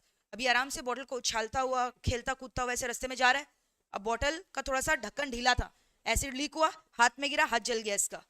समझ में आ रहा है? भागी भागी मम्मी इसके दुकानदार के पास गई, बोली आप ये एसिड का बॉटल रखिए। क्या रख सकते हैं वो एसिड का बॉटल वापस? नहीं, क्योंकि ब्रीच ऑफ कंडीशन नहीं है, ये क्या है? Breach of warranty. ज्यादा से ज्यादा इसका जो हाथ जला है उसके लिए जो मेडिकल एक्सपेंसेस है वो मम्मी इसके शॉपकीपर से ले सकती। So this is what implied warranty as to disclosure of the dangerous nature of the goods. Clear है? Next क्या बताओ? Implied warranty as to quality or fitness. What is quality or fitness? जल्दी बोलो, पढ़ाया हुआ ये सेम ही तो है, बोलो। क्वालिटी और fitness of the usages of the goods, क्या पढ़ा था? क्वालिटी अच्छा होना चाहिए ना। अगर क्वालिटी खराब है तो तुम सामने वालों को स्यू करोगे क्या चीज के लिए? डैमेजेस के लिए। क्या चीज के लिए स्यू करोगे बताओ? डैमेजेस। कोई दिक्कत है यहाँ तक? क्लियर है? एब्सोल्युटली। चलो ये वाला एग्जांपल देखो और बताओ। X purchase a Honda city, ठीक है, कार है ये, केयर नहीं है, जिसके अंदर कोई डिफेक्ट था, शोरूम में भेजा गया। It will be treated as a क्या? ब्रीच ऑफ इम्प्लाइड कंडीशन की वारंटी। और क्यों? क्योंकि the buyer should enjoy the cars क्या? क्वाइट पोजेशन विच वॉज क्या? डिस्टर्ब। कोई दिक्कत है यहाँ तक? क्लियर है? अच्छा, dangerous nature of the goods एक बार देख लो। इनहेरेंट डैमेजेस अगर कुछ है, डेंजर नेचर है गुड्स का, तो उसको ऑलरेडी क्या करना चाहिए? डिस्क्लोज करना चाहिए, नहीं तो उसको क्या मान लिया जाएगा? ब्रीच ऑफ क्या? Implied warrant. ठीक है। फिर क्वालिटी और फिटनेस में तुम लोग को ऑक्शन सेल का एग्जांपल दिए थे, ड्रग्स का, जिसका एक्सपायरी पीरियड नियर है। तो अगर आप सामने वाले को बेच रहे हो तो उसको बताकर बेचो कि इसका शेल्फ लाइफ क्या है? लिमिटेड। तुम देखते हो ऑक्शन सेल में डिस्काउंट्स बहुत अनलिमिटेड रहता है, 80% 90%, तुम लोग उठा भी लेता है। सीजन एंड क्लियरेंस कभी नहीं सुना है? सीजन एंड में स्टॉक क्लियरेंस हो रहा है, उसका दाम गिरा दिया जाता है। जानते हो क्यों? क्योंकि उसका एक्सपायरी डेट सामने है। तो ये बात तुम कस्टमर से छुपाओ मत, उसको बता कर बेचो कि इसका क्वालिटी क्या हो चुका है? कॉम्प्रोमाइज।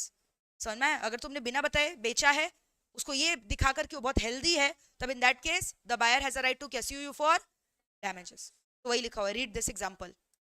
जल्दी से रीड करो। और हमने दो बहुत इंपॉर्टेंट टॉपिक अभी खत्म कर लिया है, दैट इज क्या बताओ? Breach of condition and breach of warranty.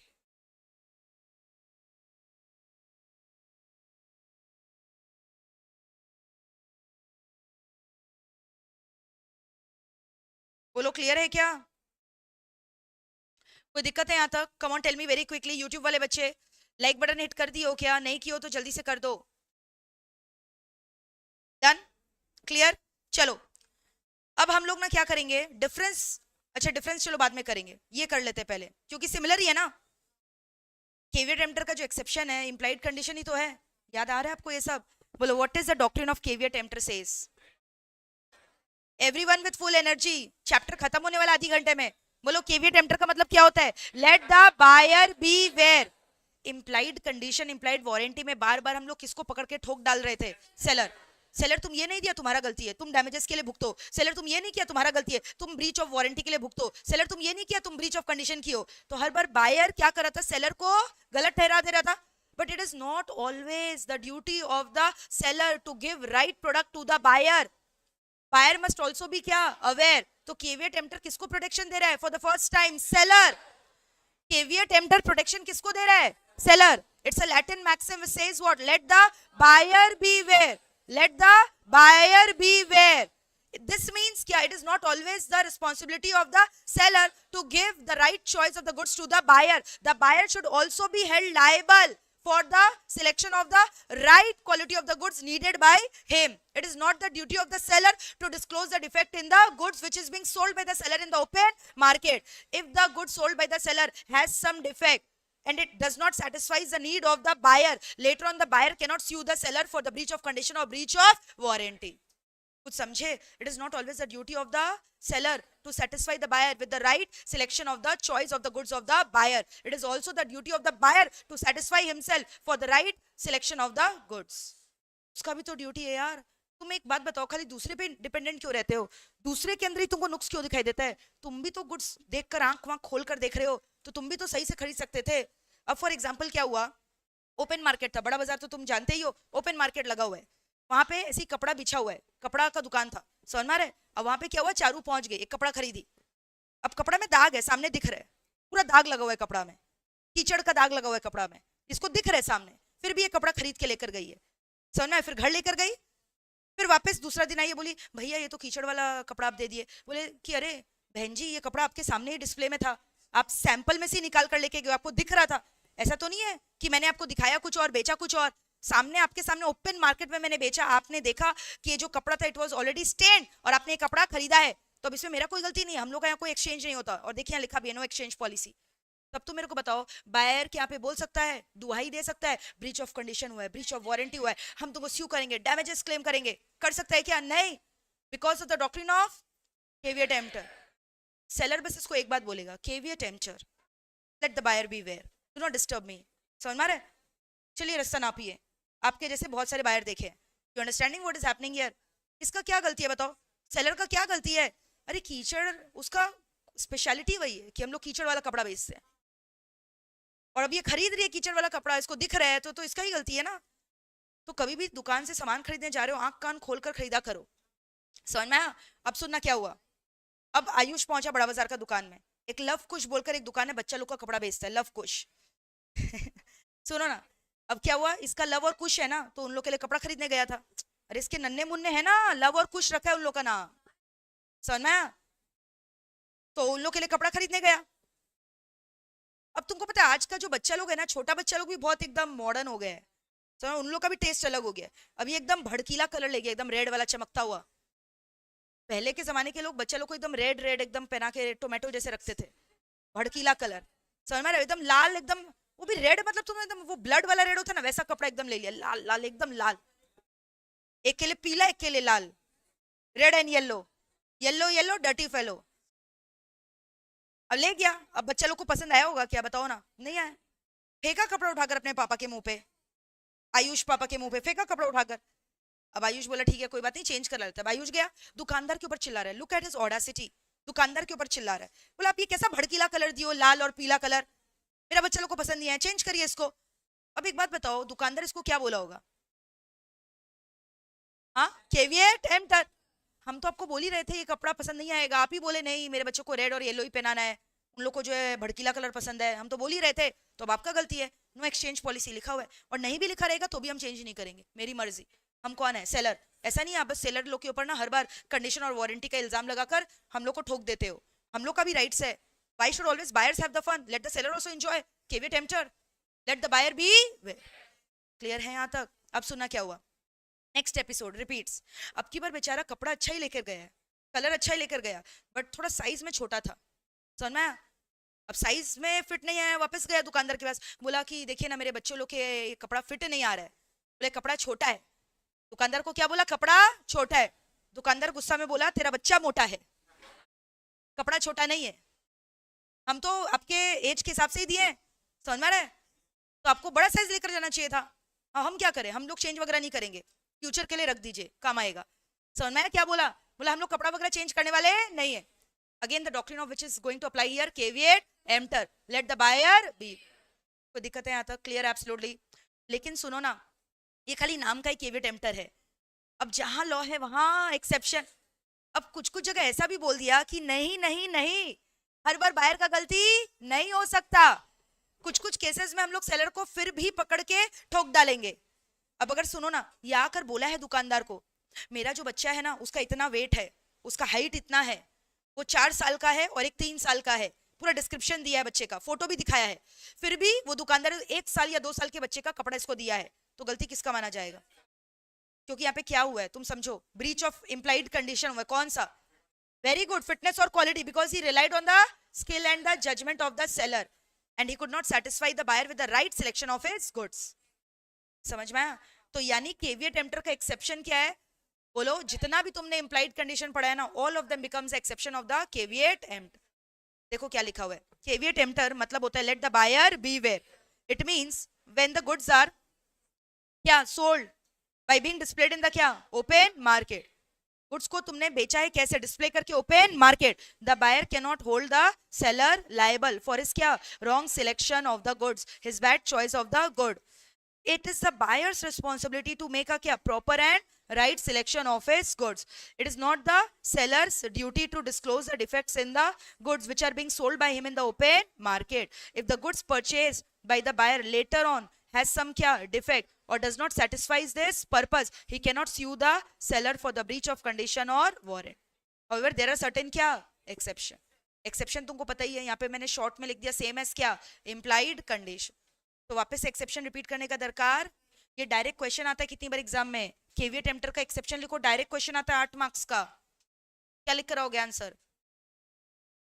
पहले केवीएट एम्प्टर डिफाइन करना, फिर एक्सेप्शन में क्या लिखना, हाँ ये लिखना, सेल एज टू क्या बोलो, sale by sample, sale by description, sale by sample and description, quality और fitness, wholesomeness, merchantable quality, title of the goods, एक ब्रांड नेम भी पढ़ाया था मैंने तुमको, लिख दोगे। आगे बढ़े, केवीएट एम्प्टर पूरा क्लियर है, वारंटी क्लियर है, कंडीशन क्लियर है, सेल एग्रीमेंट टू सेल का डिफरेंस क्लियर है, कॉन्ट्रैक्ट ऑफ सेल का डेफिनेशन क्लियर है, गुड्स का डेफिनेशन क्लियर है, फीचर्स क्लियर है कॉन्ट्रैक्ट ऑफ सेल का। आगे बढ़ो, सुनना ध्यान से। There is again a Latin maxim which says that nemo dat quod non habet। बोलो क्या है? nemo dat quod non habet। फिर से बोलो, nemo, कंफ्यूज मत हो जाना। क्वासी कॉन्ट्रैक्ट का लैटिन मैक्सिम कोई बताएगा क्या था?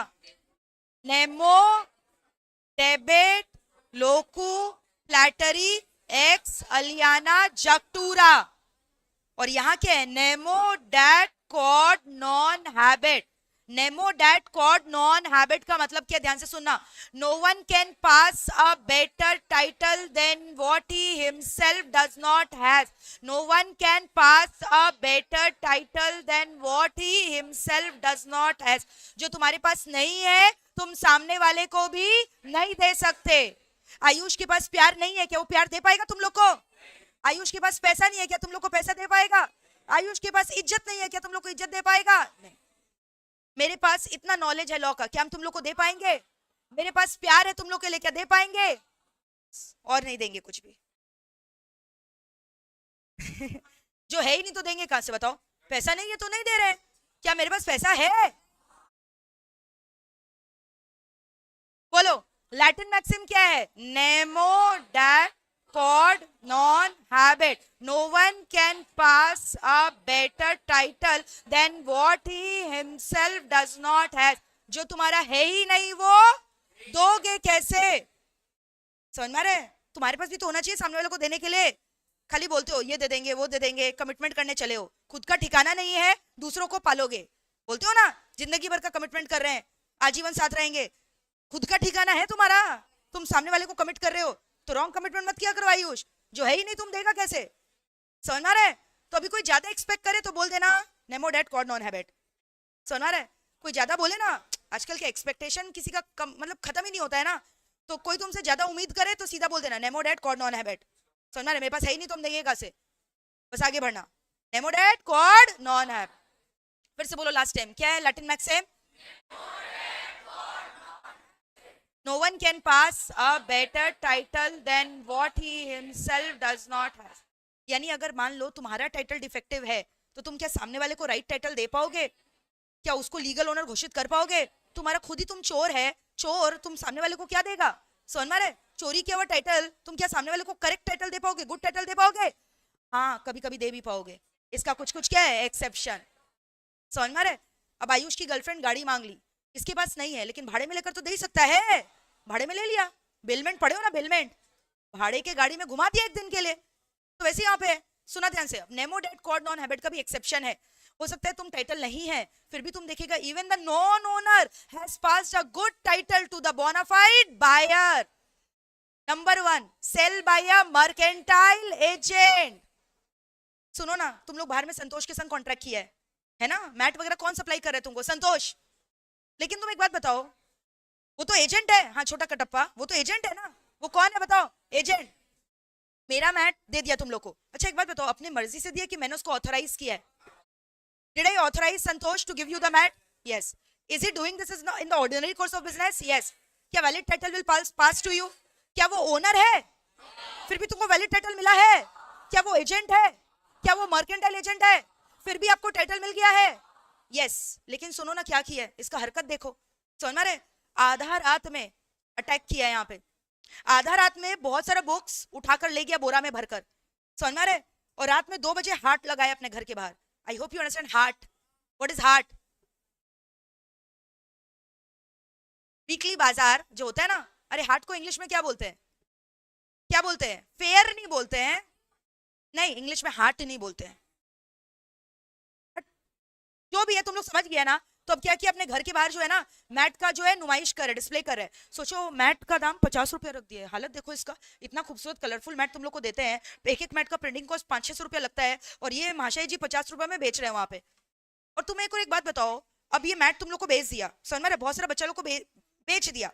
अब ओपन मैराथन हो रहा था, मैराथन में तो बहुत सारे ऐसे भी बच्चे हैं ना जो मैं बोलती हूँ मतलब आ सकते हैं, अटेंड कर सकते हैं, even if they are not studying from me, they are not my regular student. वो लोग भी वो 50 रुपया में खरीद के मैट लेकर आकर बैठ गए। देख के डर गए। हम बोले तुम लोग का मैट कैसे है? बोला वो रात में आधा रात में 2 बजे ना आपका हाट लगा था एक तो मैट सेल का।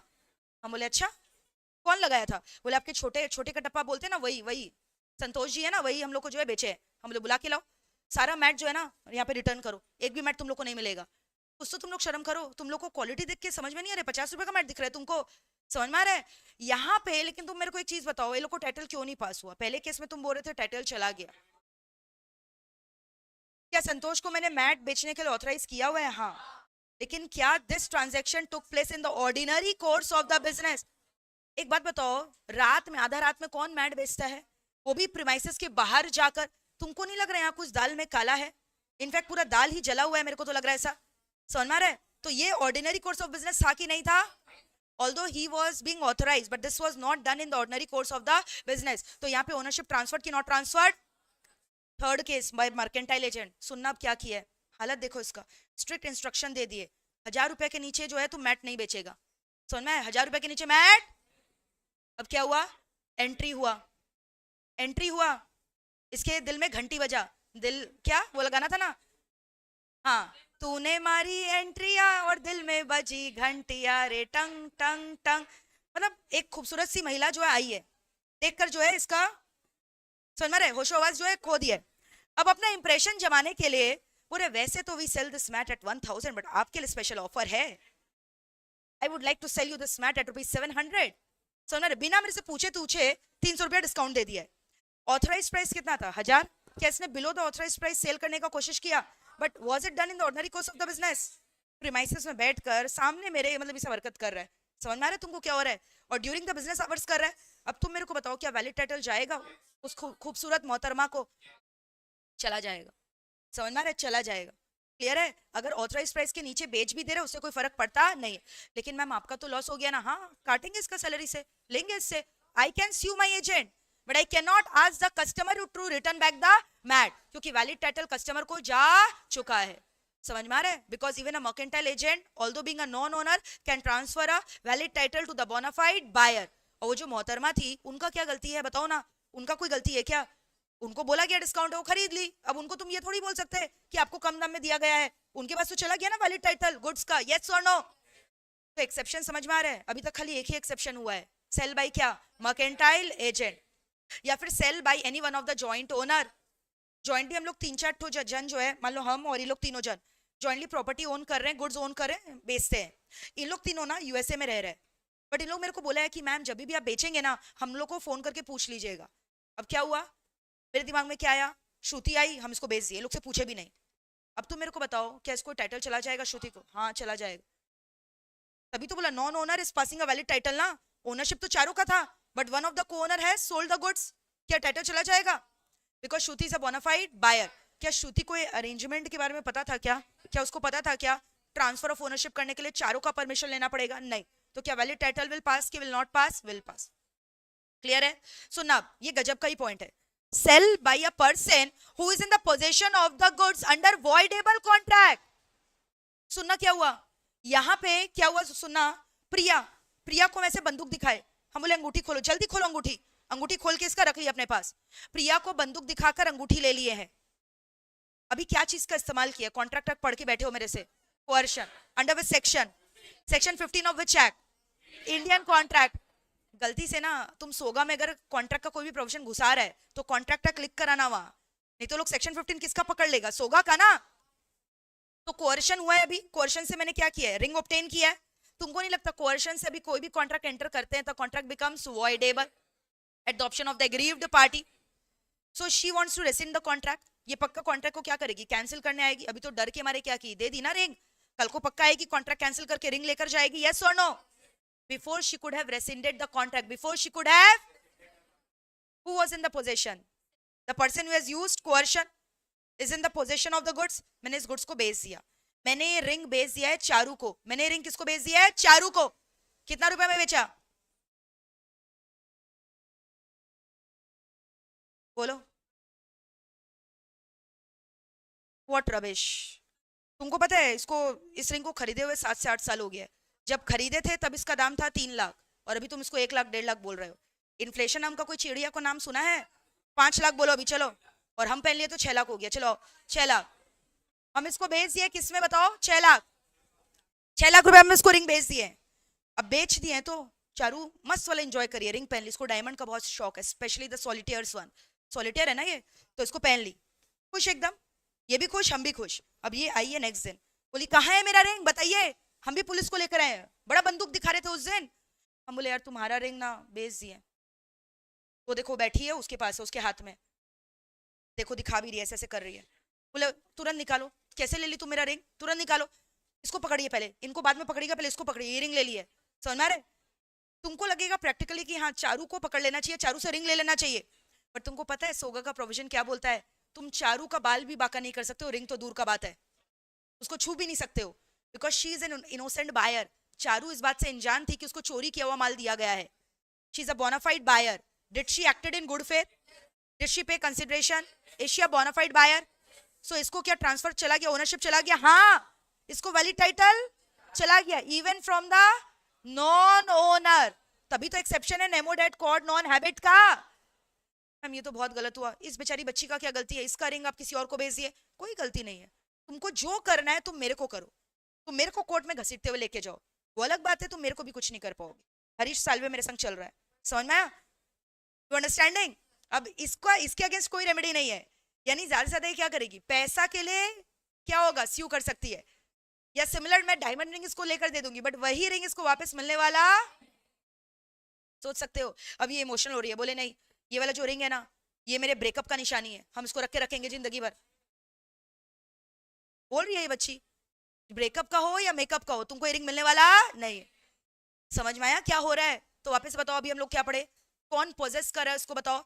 The goods are being possessed by a person who has obtained the goods under voidable contract before the aggrieved party could have rescinded the contract. The non-owner have already sold the goods to the bona fide buyer and the ownership in this ring, this good will get transferred to the bona fide buyer. So even the non-owner has passed a valid title to the buyer who was a bona fide buyer. लेकिन अगर इसको ये बात पता होता है चोरी का माल है तब इन दैट केस इसको ये पास नहीं होता, क्योंकि इन दैट केस ये bona fide नहीं होता. ठीक है. तो sale by a person who is in the possession of the goods under क्या बताओ? Voidable contract. ये भी गजब का है. हम ऑलरेडी ना फोन बेच चुके हैं आयुष को. हम ऑलरेडी फोन क्या किया? आयुष को बेच चुके हैं. बट तुम आयुष का नेचर तो तुम लोग सब जानता ही है ना.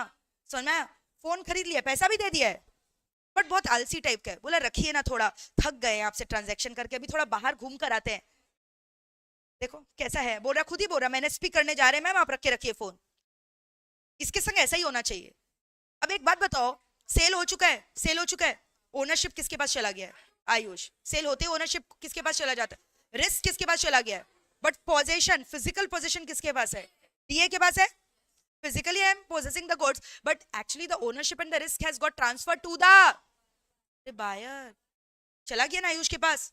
अब सुनना क्या हुआ. ये फोन यहाँ पे पड़ा हुआ था. श्रुति आई टहलती हुई, बोली मैम ये वाला फोन बेचेंगे क्या, 2 लाख रुपया देंगे. हाँ ले लो ना, ले जाओ ले जाओ, 2 लाख रुपया रखो, ले जाओ. ले गई, उठाकर ले गई. कुछ देर बाद आयुष आया, बोला मेरा फोन बेच दिए हैं.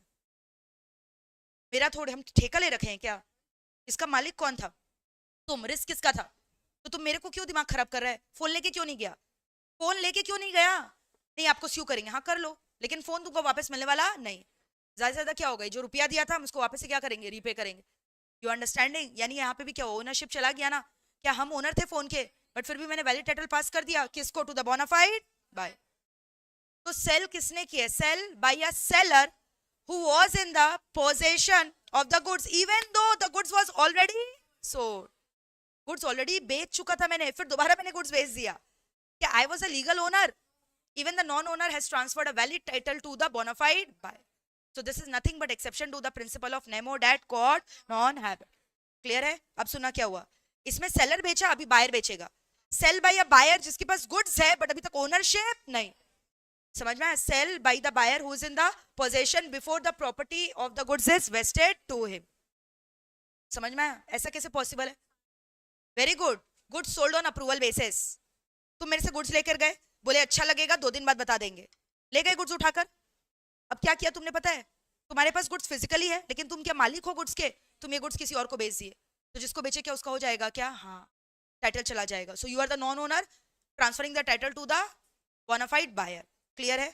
इफेक्ट ऑफ एस्टॉपल तुमको पता है, झूठ झूठ बोलकर, मतलब मेरा फोन है, आयुष और श्रुति दोनों जन आकर ट्रांजैक्शन कर रहा है.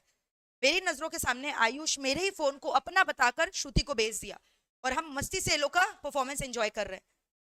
अब जब हो गया, श्रुति ले ली, पैसा दे दी. श्रुति इज अनअवेयर कि ये फोन मेरा है, and Ayush is pretending that the phone belongs to him, but who is the real owner of the phone, डीए. Now what is happening, I'm just enjoying the performance. They're the mind-blowing actors. Both of them in the class are mind-blowing actor, and I'm literally enjoying the performance. मेरे को लगा intervene करना सही नहीं लगेगा. हो गया इन लोग का तमाशा. हम बोला ये फोन कहाँ लेके जा रही हो, रखो मेरा है. Where are you taking the phone? Keep it down. This is my. मेरा फोन है ये. बोला मैम अब हो चुका, हम बोनाफाइड बायर, हमको ऐसा पता नहीं था, पहले क्यों नहीं बताए. और इतना देर से जब ये चीख चीख के चिल्ला चिल्ला के बोल रहा था, क्या क्या बोल रहा था कि ये फोन मेरा है, मेरा है, आपका फोन अपना बताकर बेच रहा था, तो आप के मुंह में क्या दही जमा हुआ था, आपको शर्म आ रहा था बोलने में ये फोन आपका है.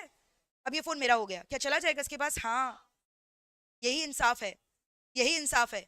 हम ज्यादा से ज्यादा क्या करेंगे, इसको पकड़ेंगे. क्या चीज के लिए, प्राइस के लिए. ठीक है. क्लियर है. तो ये सब अभी हम लोगों ने क्या किया बताओ, नेमो डैट कॉड नॉन हैबिट का एक्सेप्शन. अच्छा 1-2 ठो और था, बता सकोगे. Very good. Sale by unpaid seller. और बताओ. प्लेज. Very good. और official assignee, finder of the lost goods. Pawnee था ना, पॉनी सेल कर दिया. पॉनर पॉनी याद है, जब गुड्स प्लेज कर रहे हैं, डिफॉल्ट किया तुमने, तो पॉनी कौन हुआ, जिससे तुमने रुपया लिया था, जिसको गुड्स गिरवी रखवाया था. अब पॉनी के पास क्या आ जाएगा, right to sell the good. So although he was not the owner but still the valid title will pass. Clear है यहाँ तक. चलो सो दिस कंप्लीट्स योर क्या, nemo that code non habit का एक्सेप्शन. कोई दिक्कत है यहाँ तक. देख लो ये वाला था, तीनों पढ़ लो एक बार. ये लास्ट 3 पॉइंट यही बता रहे थे तुम लोग को. डन. चलो अब आगे बढ़ते हैं. Unpaid seller. सेक्शन नंबर बोलो अनपेड सेलर का. Who is unpaid seller. Unpaid seller means a seller to whom the full price of the goods has not been paid or tendered. Not been paid or tendered. सुनना ध्यान से और answer देना. Goods का price है 1000 रुपया, ठीक है. बायर 800 रुपया दिया है.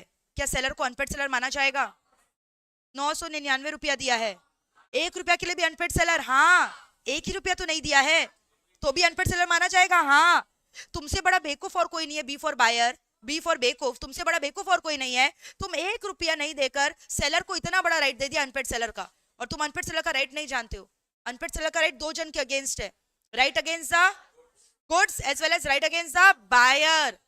सुनो ना, पता है क्या हुआ. गुड्स था 10,000 रुपया का. गुड्स कितना था, कैरेज इनवर्ड. कभी सुना है कैरेज इनवर्ड का नाम. फ्रेट भाड़ा 1000. टोटल बिल वैल्यू बताओ. जो बायर है ना वो 10,000 रुपया भेज दिया है, 1000 रुपया नहीं दिया है. बोलो क्या वो अनपेड सेलर है. नहीं है, क्योंकि गुड्स का प्राइस तो दे ही दिया है, फ्रेट नहीं दिया है। अनपेड सेलर वो होता है जो full price of the goods has not been paid. Goods का प्राइस नहीं दिया तब वो अनपेड सेलर है। फ्रेट नहीं दिया, he can not be called as an unpaid seller. Be careful, case study आता है, फंस जाते हो। भाड़ा नहीं देना does not makes him an unpaid seller. Goods का प्राइस 1 भी रुपया मारे देन ही बिकम्स एन क्या, अनपेड सेलर। अनपेड सेलर का राइट दो जन के against, right against the goods, right against the buyer. अब राइट अगेंस्ट द गुड्स में भी कितना राइट्स है बताओ? Number 1 right of lien, number 2 right of stoppage and transit, right of resale. था ना 3 तो राइट, बोलो क्या क्या? Right of lien, right of stoppage and transit, right of resale. और बायर के अगेंस्ट क्या करेगा? sue him for price, sue him for damages, sue him for interest। ये चार्ट क्लियर है, देख लो। अब सुना ध्यान से, राइट ऑफ लियन वर्ड का मतलब क्या है? Right of lien can only be exercised by the unpaid seller when the unpaid seller continues to be in the possession of the goods. Ownership चला गया बायर के पास, कॉन्ट्रैक्ट हो गया, वो तो भगवान का दया दृष्टि था कि अभी तक मैंने गुड्स का डिलीवरी नहीं किया था, गुड्स अभी भी मेरे कब्जे में है, तो जो मेरे कब्जे में हम उसको जब्त कर लेंगे। तो राइट ऑफ लियन मतलब right to retain. Right of lien मतलब क्या है? Right to retain the goods. Right of lien मतलब क्या है? Right to retain the goods. समझ में आ रहा है? जो चीज मेरे कब्जे में है हम उसको जब्त कर लेंगे। कब करेंगे राइट ऑफ लियन एक्सरसाइज बताओ? When will I exercise right of लियन? बोलो कब करेंगे? when the goods have not parted away, when the seller has become an unpaid seller, या फिर उसको पता चल चुका है बायर क्या हो चुका है, insolvent। तो ये सब केसेस में वो क्या कर सकता है? राइट टू रिटेन कर सकता है। क्लियर है? लेकिन सुनो ना, once the goods have parted away with the seller, the goods have been given to the carrier, the goods are in transit but not delivered to the buyer, one of the right can be exercised when the seller becomes an unpaid seller and he knows that the buyer has become insolvent। या insolvent होना buyer का जरूरी है। Right of लियन में buyer insolvent हो भी सकता है और नहीं भी, लेकिन स्टॉपेज इन ट्रांजिट तभी हो सकता है जब तुमने गुड्स को पार्ट कर दिया है, you have parted away, the goods are in transit, you have become unpaid seller and the buyer is an insolvent buyer। ये चारों कंडीशन सेटिस्फाई होना जरूरी है। तो स्टॉपेज इन ट्रांजिट मतलब तुमने पहले रोका फिर उसको रिटेन किया, तो right to regain and then retain, right to regain and then retain. Stoppage in transit will start when right of lien has ended.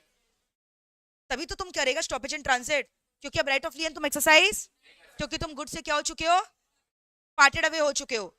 But एक बात बताओ, कुछ कुछ केसेस है जब तुम right of stoppage in transit exercise नहीं कर सकोगे।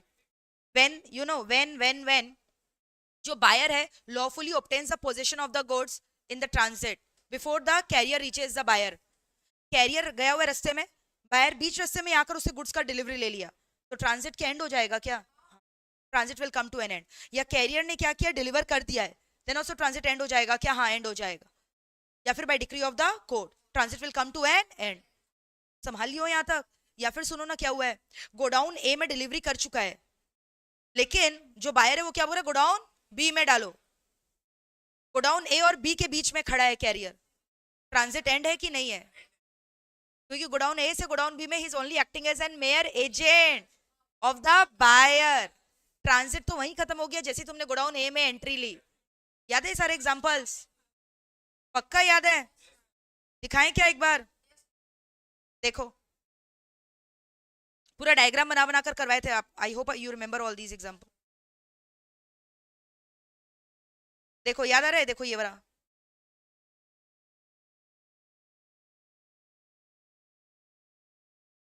देखो ये वाला एग्जांपल बोल रहे थे। लुक एट दिस एग्जांपल, दिख रहा है? सेलर का गोडाउन कहाँ है? यहाँ पे। बायर का गोडाउन कहाँ है? यहाँ पे। सेलर कैरियर को गुड्स दिया बायर को देने के लिए, बायर यहाँ गुड्स रख चुका ऑलरेडी। बायर का नाम था जैन, जैन बोला थोड़ा और आगे रख दो गोडाउन बी में। तो ट्रांजिट जैसे यहाँ पे डिलीवर हुआ ना गोडाउन में, ट्रांजिट कम्स टू एन क्या? एंड।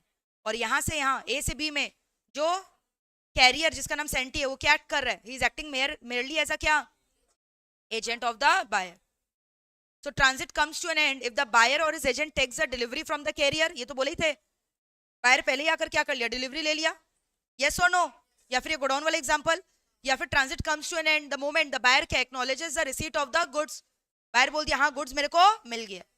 लेकिन अगर buyer refuses to acknowledge the good, transit will still continue and carrier can क्या? Bring back the goods.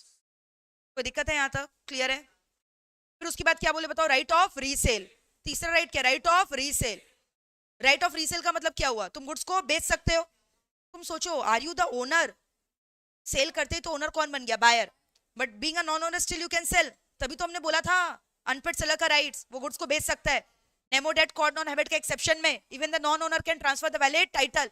एक बात बताओ, तुम लोग खाली यहाँ पे प्रोविजन देखोगे, सेल हो चुका है, तुमको भले ही पैसा नहीं मिले, तुम सेल कर दियो तो गुड्स भी तुम दे दोगे क्या? बल्कि जो गुड्स है तुम उसको क्या करोगे? अब किसी और को बेचोगे. लेकिन सुनो, अगर तुम गुड्स को बेच रहे हो तो नोटिस देना मत भूलना. किसको नोटिस देना मत भूलना? कौन सा बायर को? जो डिफॉल्टिंग बायर है. लेकिन अगर पेरिशेबल गुड्स है तो नोटिस भी देने का दरकार नहीं. तो अगर नोटिस दिए हो और अभी जो उसका गुड्स बेचे हो उससे जो प्रॉफिट आ रहा है वो किसका? सेलर का, अनपेड सेलर का. Very good. और जो लॉस आ रहा है वो किससे रिकवर करेगा? बायर से. लेकिन had you not given the notice, goods बेचा प्रॉफिट में, तो प्रॉफिट पता है किसके पास चला जाएगा? बायर के पास. संभाल लियो यहाँ तक. और लेकिन अगर गुड्स क्या चीज का है? पेरिशेबल नेचर का, तो नोटिस देना है कि नहीं देना है? और प्रॉफिट इफ एनी किसके पास जाएगा? Unpaid seller. लॉस किससे रिकवर करोगे? बायर. नॉन पेरिशेबल में नोटिस अगर दिए हो तो फिर तो वही है, प्रॉफिट अगर आएगा तो तुमको मिलेगा अनपेड सेलर और loss reimburse from the buyer. But if notice not given, profit has to be surrendered to the क्या? बायर. क्लियर है? Right of resale. श्योर.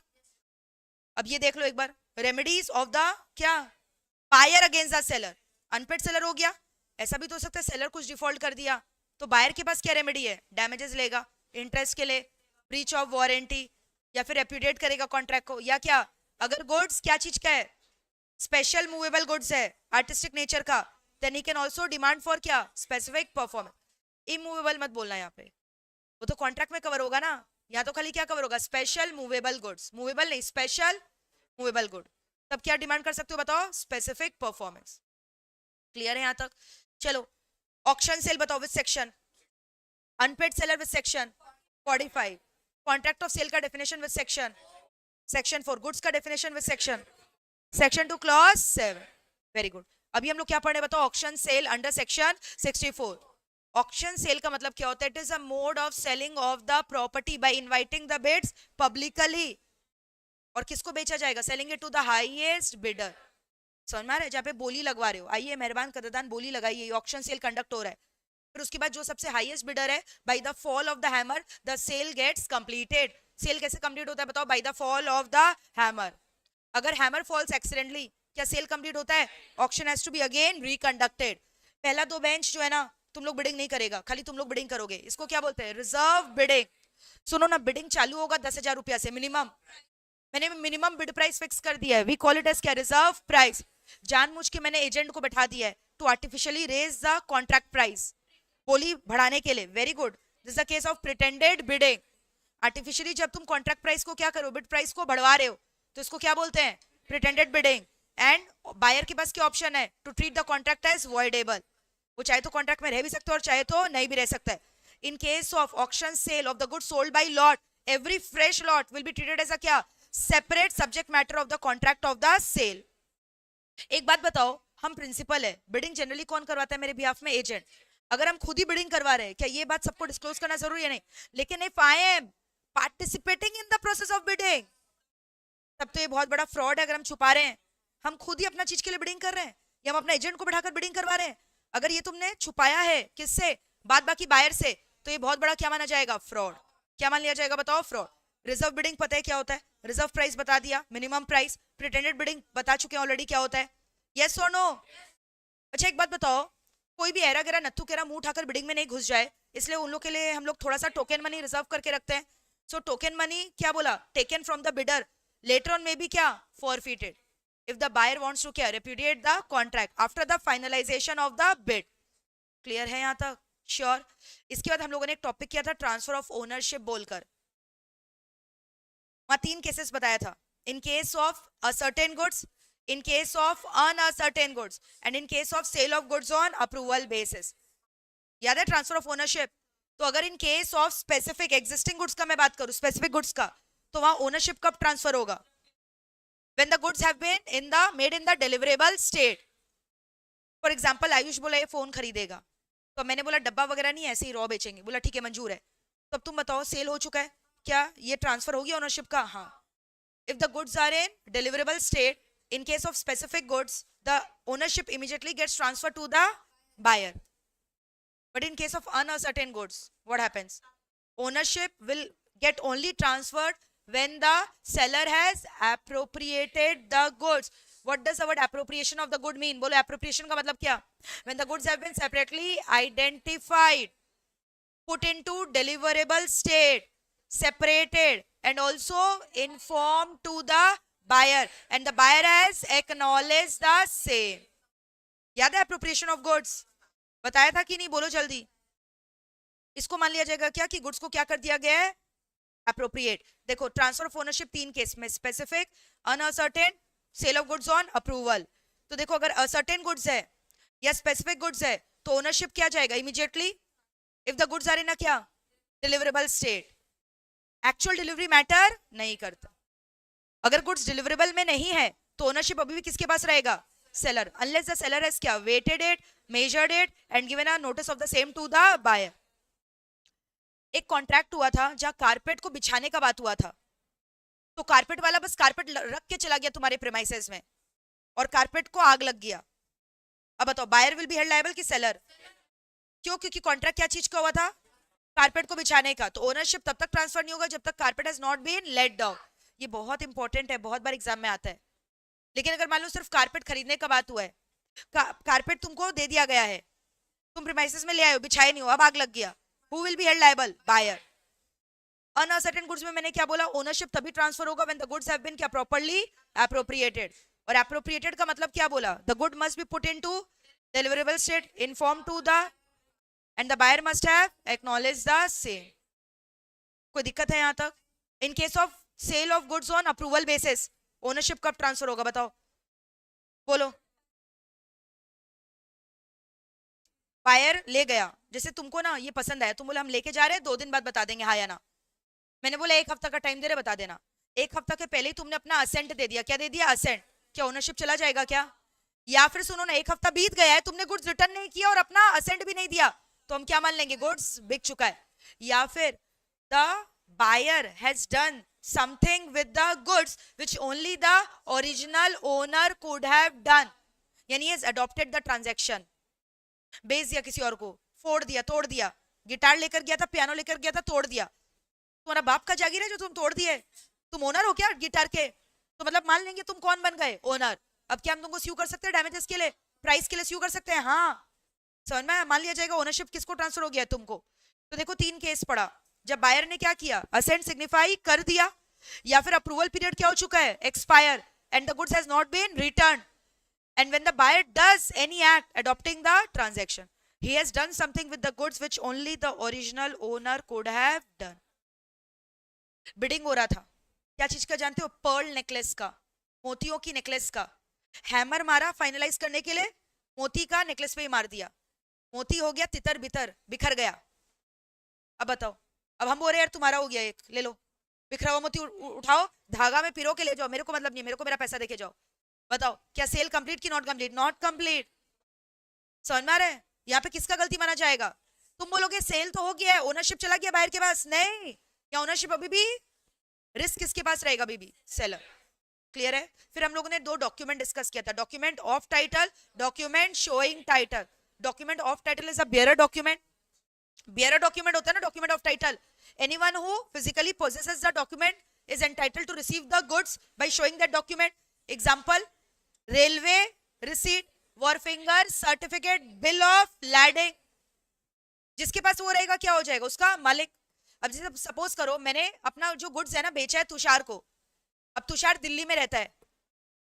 अब रेलवे अथॉरिटी को मैंने गुड्स डिलीवर कर दिया है और मैंने तुषार को क्या किया है? बिल ऑफ लैडिंग भेज दिया है. अब बिल ऑफ लैडिंग तुषार लेकर आए या कोई चोर लेकर आए, जो दिखाएगा रेलवे अथॉरिटी को उसको गुड्स दे देगा, यस और नो? तो इसीलिए तो उसको क्या बोला गया? Bearer document. The one who possesses the document becomes the owner. That is document of title. But document showing title contains the name of the owner. Share certificate. मेरा शेयर सर्टिफिकेट में मेरा नाम है, आयुष चोरी कर लिया, तो क्या डिविडेंड उसको देगा रिलायंस? बोले नहीं मेरा हो गया, हम बियरर है, हम बियर कर रहे हैं ना, हम हो गए मालिक. और पीछे क्या किया? एंडोर्स भी कर लिया, साइन मार दिया मेरा, बोला endorse to Ayush by delivery. Possible कि not possible? In case of document showing title, can the transfer be done by mere delivery or endorsement of the document? No. But क्या document of title में delivery से transfer हो सकता है? हाँ. But document showing title में the delivery the transfer cannot be done by the delivery. Ownership cannot be given by mere delivery or endorsement. Example, share certificate. ठीक है, delivery 3 type का होता है, बोलो क्या क्या? एक्चुअल, कंस्ट्रक्टिव और सिंबॉलिक. वापस से बोलो, what are the 3 types of delivery guys? Actual delivery, constructive delivery और सिंबॉलिक. फिर से बोलो, actual delivery, constructive delivery, symbolic delivery. Actual delivery का मतलब क्या होता है बताओ? जब गुड्स को क्या किया है? फिजिकली डिलीवर कर दिया है. ये लो, फोन लो, हो गया डिलीवर, डन, एक्चुअल डिलीवरी. सुनो, सिंबॉलिक डिलीवरी क्या होता है? ये गाड़ी खरीदा है, समझ में आ रहा है? अब गाड़ी खरीदा नहीं, हम उसको गिफ्ट में दिए, रैंक लेकर आए हैं, गिफ्ट में दिए हैं, तो अब गाड़ी का डिलीवरी क्या करे? गाड़ी को गोदी में उठाकर इसको गोदी में दे? गाड़ी का चाबी दे दिए, या कुछ बड़ा सा ऐसे चाबी बनाकर ऐसे सबके सामने गिफ्ट कर दिए, तो it is nothing but representing a token of something. So token of something मतलब क्या हो गया? Symbolic delivery. When the delivery is done in return of token or transfer of something, that is called as क्या? Symbolic. What is constructive? सुना ध्यान से, क्या हुआ? मेरा गुड्स था, मैंने बेच दिया आयुष को. गोडाउन कीपर पहले मेरा गुड्स रखा था मेरे नाम पे, डीए के नाम पे. आयुष गया गोडाउन कीपर के पास, बोला मेरे को गुड्स का जगह चेंज नहीं करना, यहीं रखो. बट अभी आप डीए के गोडाउन कीपर नहीं हो, आयुष के गोडाउन कीपर हो. So now the godown keeper is holding the goods in the name of Ayush and not in the name of DA. यानी यहाँ पे गुड्स का फिजिकल पोजीशन चेंज हुआ, बट ओनरशिप चेंज हुआ.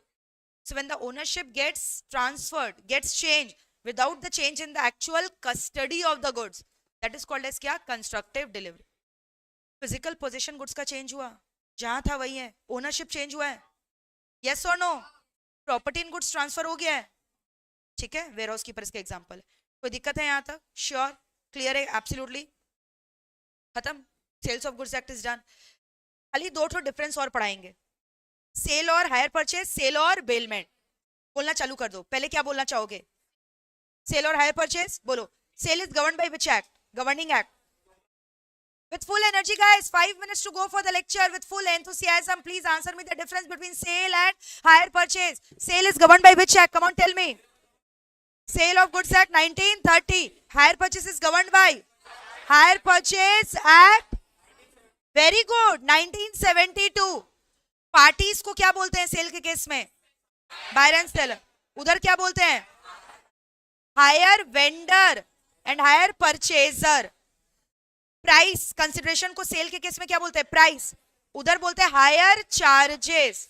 सेल मतलब क्या होता है? It means a contract whereby the ownership in goods has been transferred from the seller to the buyer for a consideration called as price. But hire purchase is an agreement where the ownership has not got transferred, rather it remains with the hire vendor, which will be transferred to the hire purchaser after the payment of the last installment. ठीक है. Repossessing of the goods कहाँ पे हो सकता है? Goods can be repossessed back. Sale में हो सकता है क्या? रिटर्न का ऑप्शन कहाँ पे हो सकता है? Higher purchase. सेल में नहीं हो सकता. हायर परचेज में कैसे होगा? If the hire purchaser makes a default in the payment of the क्या? इंस्टॉलमेंट. ठीक है. इंसॉल्वेंसी ऑफ बायर में क्या होगा बताओ? गुड्स को एक बार तुमने बेच दिया, उसको रिपोजेस नहीं कर सकते, लेकिन वहां पे अगर तुम इंस्टॉलमेंट नहीं दे रहे हो, गुड्स को रिपोजेस कर सकते. यहाँ रिटर्न ऑप्शन सेल में नहीं है, वहां पे हो सकता. Then the difference between sale and bailment. Next difference बताओ किसके बीच में? सेल एंड, बोलो दोनों ही किससे गवर्नड है? सेल इज सोगा, बेलमेंट इज कॉन्ट्रैक्ट, है ना? सेक्शन नंबर बेलमेंट का 148. अच्छा, आपको पता है बेलमेंट में भी ग्रेटिटुअस और में भी non gratuitous, but sale always takes place for consideration, that is क्या? Non gratuitous. प्राइस. सेल में बायर एंड सेलर, उधर बेलर एंड बेली. सेल में immediately risk gets transfer to the buyer, ownership also gets transferred to the buyer, but in case of bailment ownership remains with the bailor, risk remains with the bailor. Difference बताओ definition के form में. Sale का definition बोला as per section 4. Sale means a contract whereby between the two parties whereby the seller transfers the property in goods to the buyer for a consideration called as price. But bailment क्या होता है? बोलो. bailment is a contract, ये agreement whereby the bailor delivers the good. Transfer बोलोगे तो zero, खाली goods का delivery हो रहा है. delivers the good to the bailey for a specific purpose upon a condition that the goods must be returned back to the bailor after the specified purpose gets over. All right? Purpose बताओ. Cell में यार मेरी मर्जी, मैं buyer में जैसे भी use करूं, बट बेलमेंट में the goods can only be use for the specific purpose. Are we through with this guys? पूरा क्लियर है? So with this, your entire sale of goods act gets over here. A big round of applause for the chapter of SOGA. Congratulations. Now, अब आप मेरे को बताओ, Monday को सोगा का question answers करोगे कि मंडे को एनआई एक्ट करोगे? पहले जैसे कॉन्ट्रैक्ट किया, फिर क्वेश्चन कर लिया, कॉन्फिडेंस आ गया, तो वैसे अभी सोगा किया, मंडे को क्वेश्चन कर ले और ट्यूसडे को फिर हम लोग एनआई कर ले कि पहले एनआई करा दे? सोगा का पहले क्वेश्चंस कर ले, राइटिंग प्रैक्टिस करेंगे तो इससे क्या होता है? कॉन्फिडेंस आता है ना. बोलो. तो फिर मंडे को, लेकिन मैंने देखा है राइटिंग प्रैक्टिस जब होता है ना क्वेश्चन आंसर का, बहुत सारे बच्चे गायब हो जाते हैं, बोलते छोड़ो ना यार क्या दरकार है. सुनो, मंडे को आ रहे हो क्या? मंडे कुछ है क्या? तो आओगे ना? हम तो आएंगे ही, हम कहां जाएंगे. सुनो, मंडे को सुन रहे हो क्या? सोगा पूरा रिवाइज करके आना. हम लोग क्या कर लेंगे बताओ? और ट्यूसडे को फिर क्या करेंगे बताओ? फिर वेडनेसडे को क्या कर लेंगे? नई एक्ट का क्वेश्चन. तो ऐसे करके पूरा कॉन्फिडेंस बढ़ जाएगा. ठीक है? बट सुनो, जो बच्चा घर पे राइटिंग प्रैक्टिस नहीं कर रहा है, वो बाद में मेरे पास रोने मत आना. समझ में आ रहा है? मंडे मिले क्या दोबारा? Are we meeting on Monday guys? Come on tell me. देख रहे हो 2 घंटा भी नहीं हुआ है, कितना क्रिस्प तरीके से हम लोगों ने एक एक provision sales of goods act का रिवाइज कर लिया. मजा आया कि नहीं? बोल दो. Did you enjoy today session? चलो एक बार बता दो. बोलो बच्चा लोग, आज का सेशन कैसा लगा? कितना टाइम से बैठे हो? पूरा सोगा हो गया? और मंडे क्या करने वाले हम लोग? आ रहे हो मंडे? अब की बार लॉ में सत्य. चलो थैंक यू. कल 88 आया है, समझ में रहे? More than 16 ranks all over India अभी तक आए हैं. चलो एमईपीएल से ऑफ कोर्स. कमेंट करके जरूर बताइएगा आज का सेशन कैसा था. और बोला जो पॉडकास्ट है देख लेना, जो मेरा पॉडकास्ट हुआ था ना, देखकर बताना कैसा था. चलो, thank you all of you guys. Bye, take care, lots of love, enjoy your day. Bye everyone.